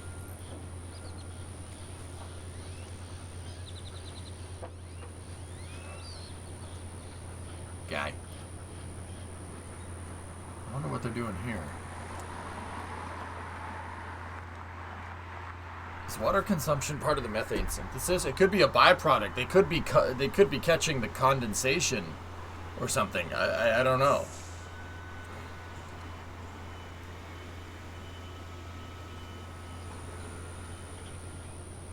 On the first clip, NSF called it a propellant tank. Interesting.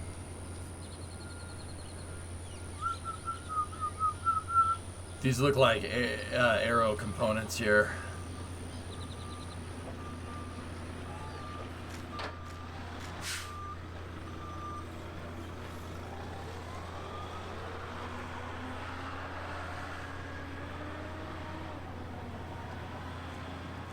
Probably not a lot, Halsey.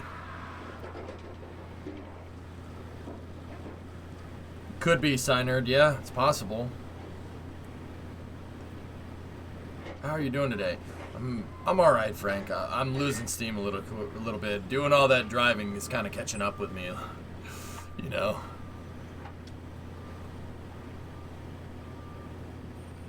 Dodge.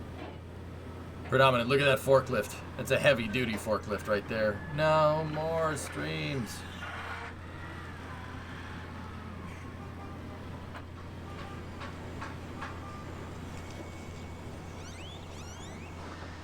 There are dolphins here?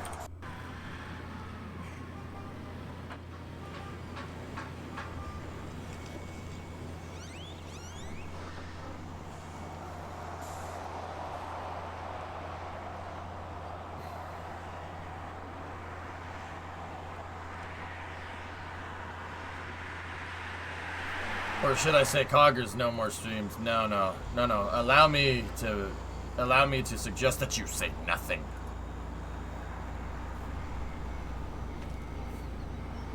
But what's the purpose? No.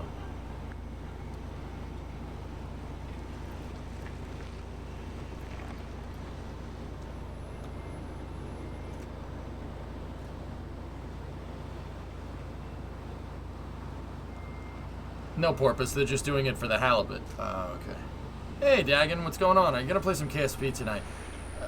I wanted to play some KSP, guys, but I'm kind of. I might need to take a break before racing, dudes. We can play KSP tomorrow after Minecraft. My current theory is that it has to do with the LOX plant.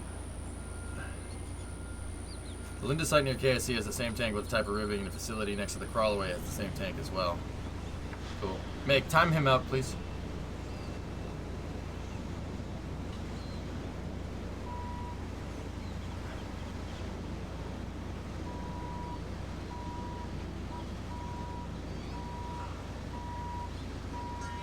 How long can LOX be stored for?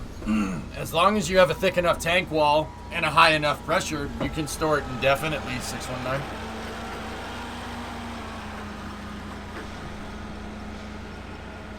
Yeah, Dagon community project. That is an F-150 myth. It's a step-side F-150. Very cool.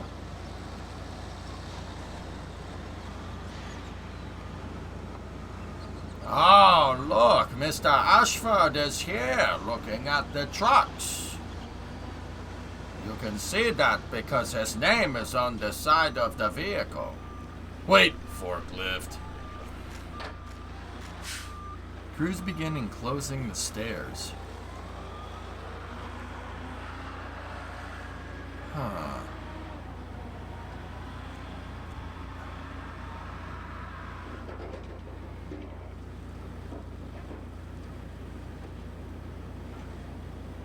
Look at that thing. Yeah, you know what? Maybe not a water tank, guys. Yeah, NASA Space Flight says propellant storage tank. Now that I'm thinking about it, yeah, they're probably right. Stairs for the new high bay. Could be, Foz. Yeah. Epic, I've been bedridden for 2 weeks with pneumonia from COVID. Oh, jeez, daggin. Yeah, that doesn't sound fun. Icarus beta weekend. Yeah, I already played a little bit for Dominant. Yeah, it was fun. It was fun seeing all the new stuff.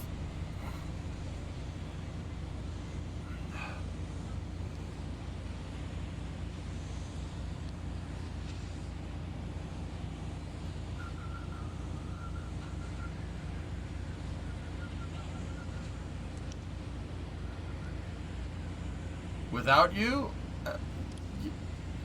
Sorry. Yes, I did it without you. I'm sorry. I wasn't even thinking, man. That's my fault.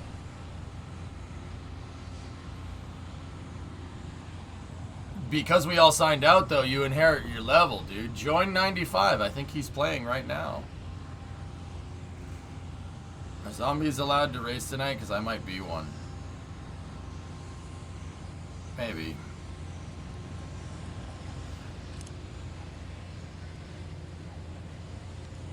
Serious potato bot. Don't worry about it. EJ leaves me out of things all the time. Yeah, it's because you're a jerk. Predominant's not a jerk. That's why I apologize to him. Can we time him out again? Prominent. I'll tell you what I can do. I can give you mod temporarily, and then you time him out, and then I'll take the mod away. You just get timed out anyway. Nah, Buck's got it. Serious, why do you do this? Why do you do this to yourself? Are you just a glutton for punishment? I don't understand.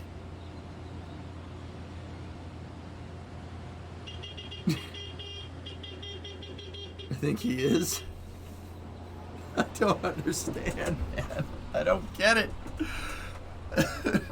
Why do you do this to yourself? It's just the crooked... the crooked meme face. Oh my god.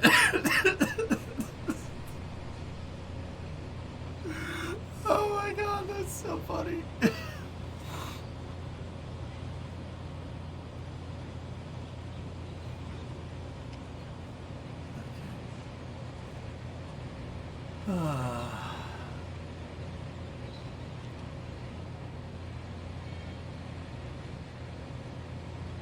I mean, if we didn't like it serious, he would have been banned a long time.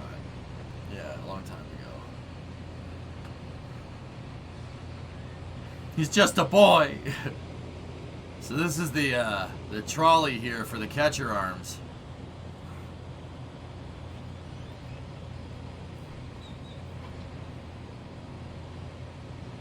It would have been a 2x2 if Chet didn't get it away. I don't understand it either, but I think this explains it.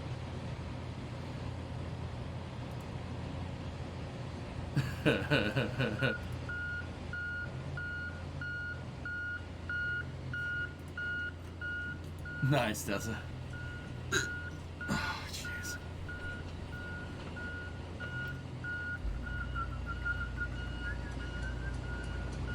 Oh, here we go. I didn't see this. They lifted the... They didn't install the trolley, did they? I think they just turned it upright.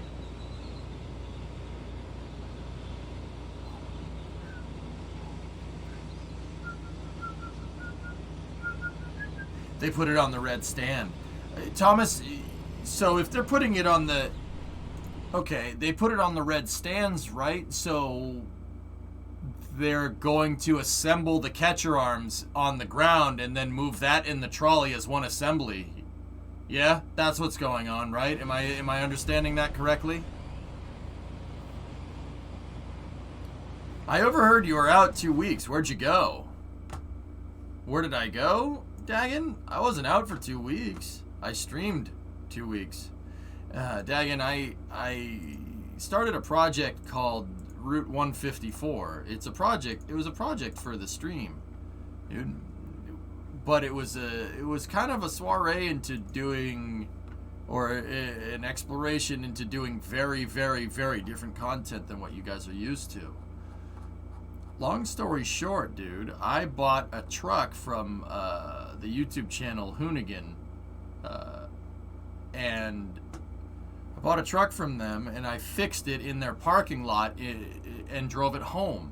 The thing is that Hoonigan's headquarters, the Tire Slayer Studios, is in Compton, California, near Long Beach, right? So I bought this truck from them.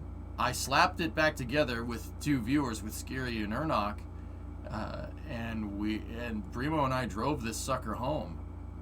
Rocket Guy had a good render of the catcher arm. Cool. We worked on it in the parking lot.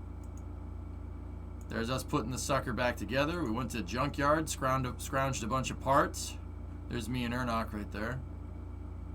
We scrounged a bunch of parts off of these trucks and off of a couple of other trucks. I cleaned out and redid the interior, and then I streamed driving the thing home.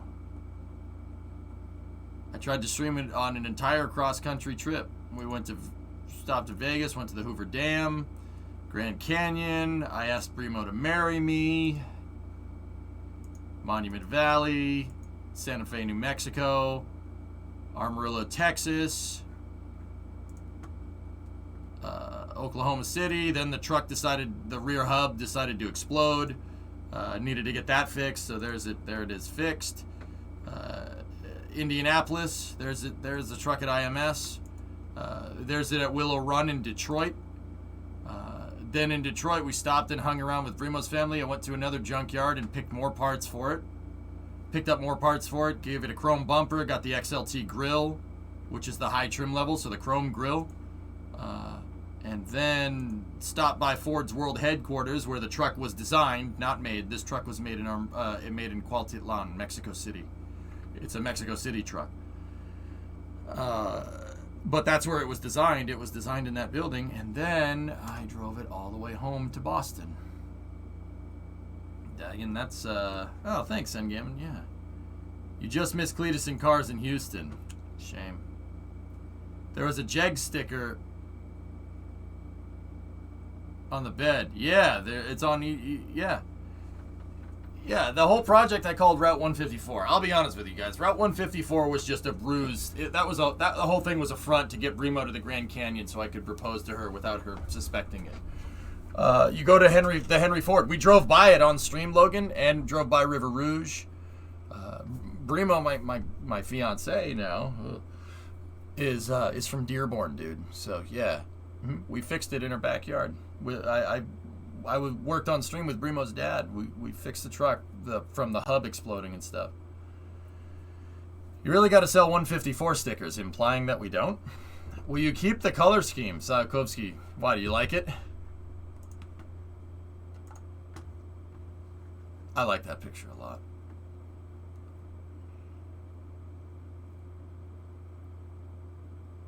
After the lie that was Route 154, I will never trust a thing you say ever again. Whatever. It's the best story I've heard in a while. Yeah, we streamed driving cross country, man. It was fun. It was fun. Need some blue. It has blue on the inside of the doors. That's one heck of a red. That's one heck of a red fairing. Hey, she fell for it. It worked. But, yeah, so I have this cool 3/4 ton truck that the truck's manual, by the way, for the car people. The truck is a manual. It's got a 5-speed in it. I don't think I've been around here since pre-COVID. I, too, proposed to your fiance December 2020. Nice, Dagon. Is that matte red? Yeah, Hoonigan painted it that color. I found a bed for it because it didn't have a bed, and I put the thing back together. Should have done the Canyon, then Vegas for the Elvis wedding. No. Nah. Well, it's a 3-speed with crawler and overdrive, yeah. That's right. Man, yeah, we got an anti-theft device. That's right. Nobody ever stole it. Have you lit it on fire yet? No, Hoonigans had no problem doing that. Foo face. Yeah. So I have this other truck now. It's a really nice truck. It's a 96. It's technically a 97. But yeah, that was the last year for this body style. And then they switched it. I like this one. I think this looks great. Does it have a passenger mirror? Yeah, of course it does. Yeah, it has mirrors on both sides. No rear view though. Should probably add one. Yeah, see, it's got it. It works. There's Brimo walking away because that was a long trip. And other than the body and the engine, it's really an F-350. It isn't, yeah, it's about as close as you can get to an F-350 without it being an F-350. Yep. There it is in Oklahoma after I had a shop repair it. Anytime you see the gray tire, it's after that hub decided to explode. So what rocket engine do you plan on strapping inside of the truck bed? I'll settle for a jet engine. Rocket engine, though. Why no diesel? Because it uses gasoline. Tree.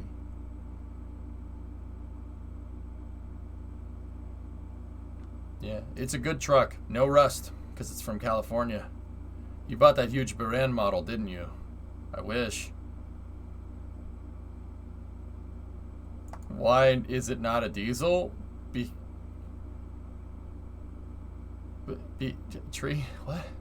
Because I didn't buy... Because it had a 5.8. It has a 5.8 in it. It has a 351 Windsor and a 5-speed. That's way cooler than a diesel engine. Nah, close enough, I guess. I'll do with a J85 Creeper. J85 jet engine would be just fine. But, I don't know.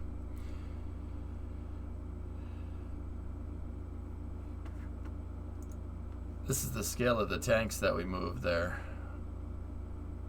Wait, what, goalie?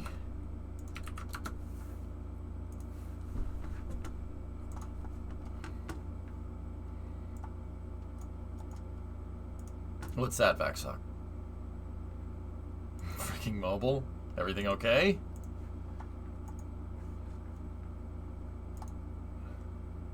Want a F-104? I mean, kind of.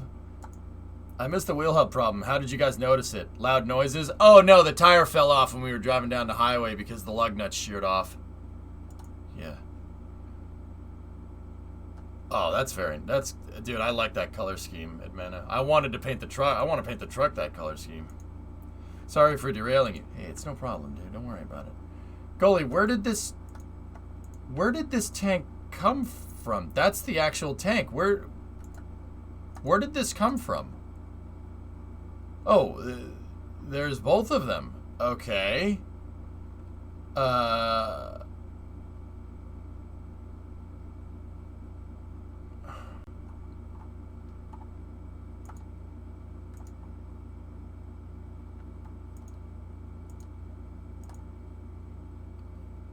Mississippi?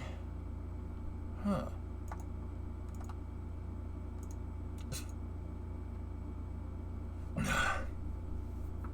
Interesting.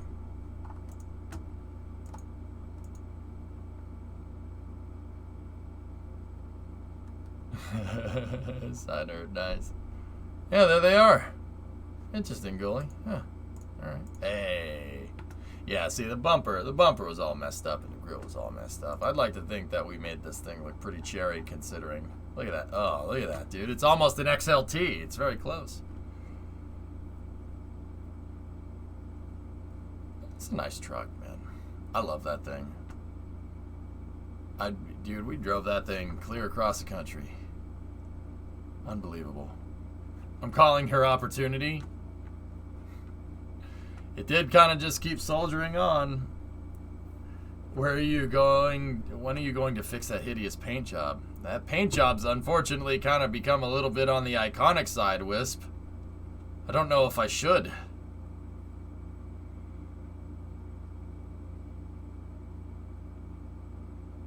I kind of like it the way that it is. It's a weird looking truck. Maybe we'll paint the bed red or something. I did have a color scheme kind of picked out. I wanted to paint it white and then have the red, white, and blue stripes going down the side. I thought that would look cool. Kind of like this. See that? Have that going down the side. You're not allowed to change it. You're only allowed to update it. I could... Wait. No, I can do whatever I want. I can do whatever I want with that. Okay, all right. How about this? How about we paint the sides white? Go back to paint, have the, like, basically everything here on the side. So the quarter panel and the bottom of the door. Keep that, we can keep that silver up there, right? Paint this white and keep the hood red. I think we should do that. That would look really cool. Why waste weight with paint? Leave the SoFi bare. Yeah, my guy, Zion. My guy. You ain't wrong, dude. Hey, couple weeks ago, man. Sorry I missed you. I didn't get out to Southie until a little later in the day. Orange truck, good. All red except the white side stripe at the body line. Brakes. I was thinking highboy, dude. A highboy would... The highboy Ford is basically the exact same color scheme, dude. Just like that. See? It's almost the exact same thing that we have. Keep it as is. Just fix it. Yep. Ford sold these like this from the factory, which is pretty rad. I think it would look pretty good that way. You know? Keep that, paint that part white up there. But who knows? Wouldn't be too hard to do this.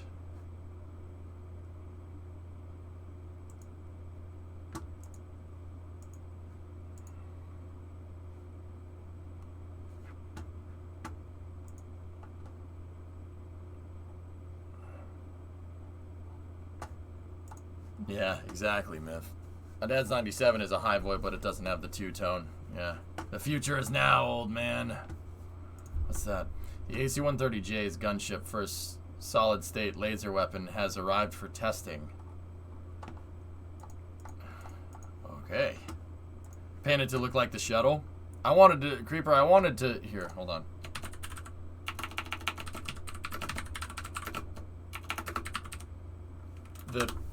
The design that I wanted the design to look like this, basically.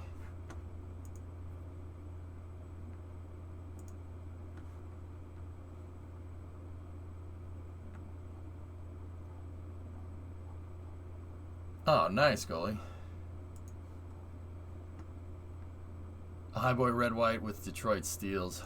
I wanted it to look like this, dude, and then on top of the cab up there, put the flag to make it look basically exactly like this damn helmet. Have the red, white, and blue stripe like that, and then put the logo on the back. Yeah, that's the space shuttle helmets from pre-Challenger. Pretty cool little helmet. I think that would look sick. If you really want my honest opinion. But a lot of people are saying don't do that. Just keep it the way it is. So, who knows. Anyway, let's go back. Let's go back over here. Now you want bullhorns on the roof. Put the worm logo on the tailgate? Maybe.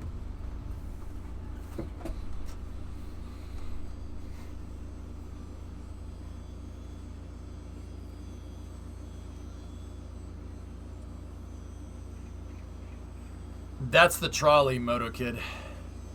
So that's the thing that's going to go up and down on the tower, and it'll have catcher arms attached to it, the chopsticks. There, see these slots right here? That's the hinges, the hinge mounts for them. And they'll do this. They'll peepo clap.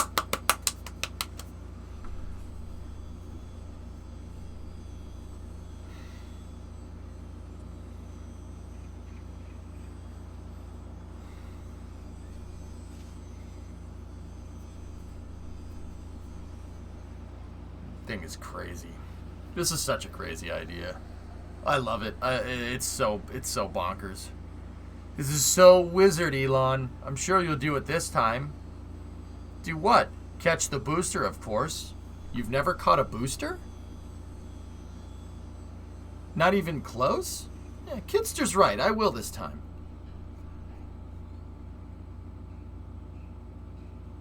There's actually it's an HD tailgate, Thomas. So there's nothing on the back. The tailgate on the truck is blank. Yeah, Velk. I can't stop thinking of what will happen if only one side latches. Yeah. The booster will do this for a second, mutter, and then a balloon. You know. Yeah, Miles, she's a beast.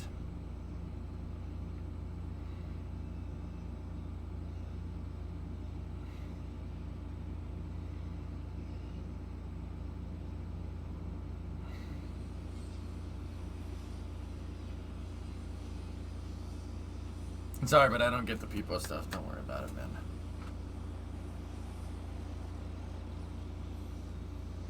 They should fight those, yes. I actually saved the booster, mostly. Ah, that you did. The boy's good, no doubts there, huh? Yeah, Liam, they could put that together tomorrow. See this red structure right here? That's the holder. That's a jig so they can build the whole catching mechanism down here and then lift it up in one shot. And then you could see the tracks on the side of the tower. See that rail? It's literally a train. It's a little trolley that goes up and down. This thing is the trolley carrier, and it'll go up and down the thing, just like an elevator. It's going to be ridiculous. I'm sure there's more to it, but it's hard to believe that spindly thing is going to support the arms in a booster. I know what you mean. It does look kind of flimsy, doesn't it? My wife wants to hear the dang old meat rod impression. Yeah, well, there we go, boys. I do not see any french fries here, and that is a problem. Now this here, that's Vanessa. Now I know that she looks like an apple, but she's actually a full-grown woman. Is that good, Need?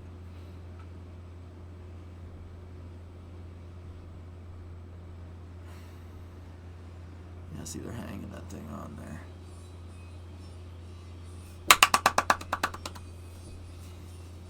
Last I knew, I hadn't seen the cables that connect the trolley on the site yet. Yep. Thank you. She said that was amazing. No problem there, meat man. Wow, great impression. Thank you very much.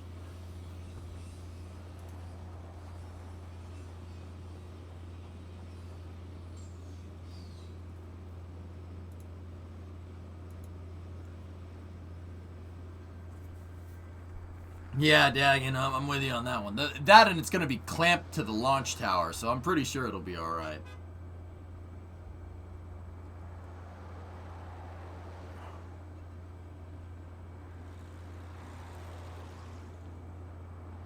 Need backup. Does your wife understand this impression? Oh, yes.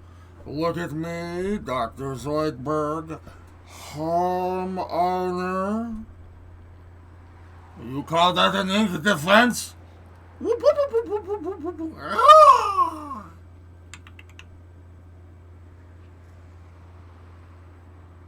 GTM modders are pissing me off. I got dumped out of a helicopter. Yeah, they do that, John.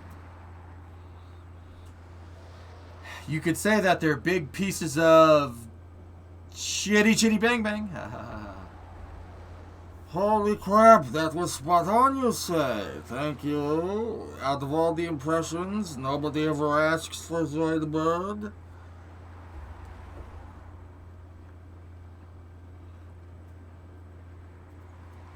Yeah, Creeper, I'm with you on that one. We don't know more than SpaceX. I'm pretty sure they've taken that into account.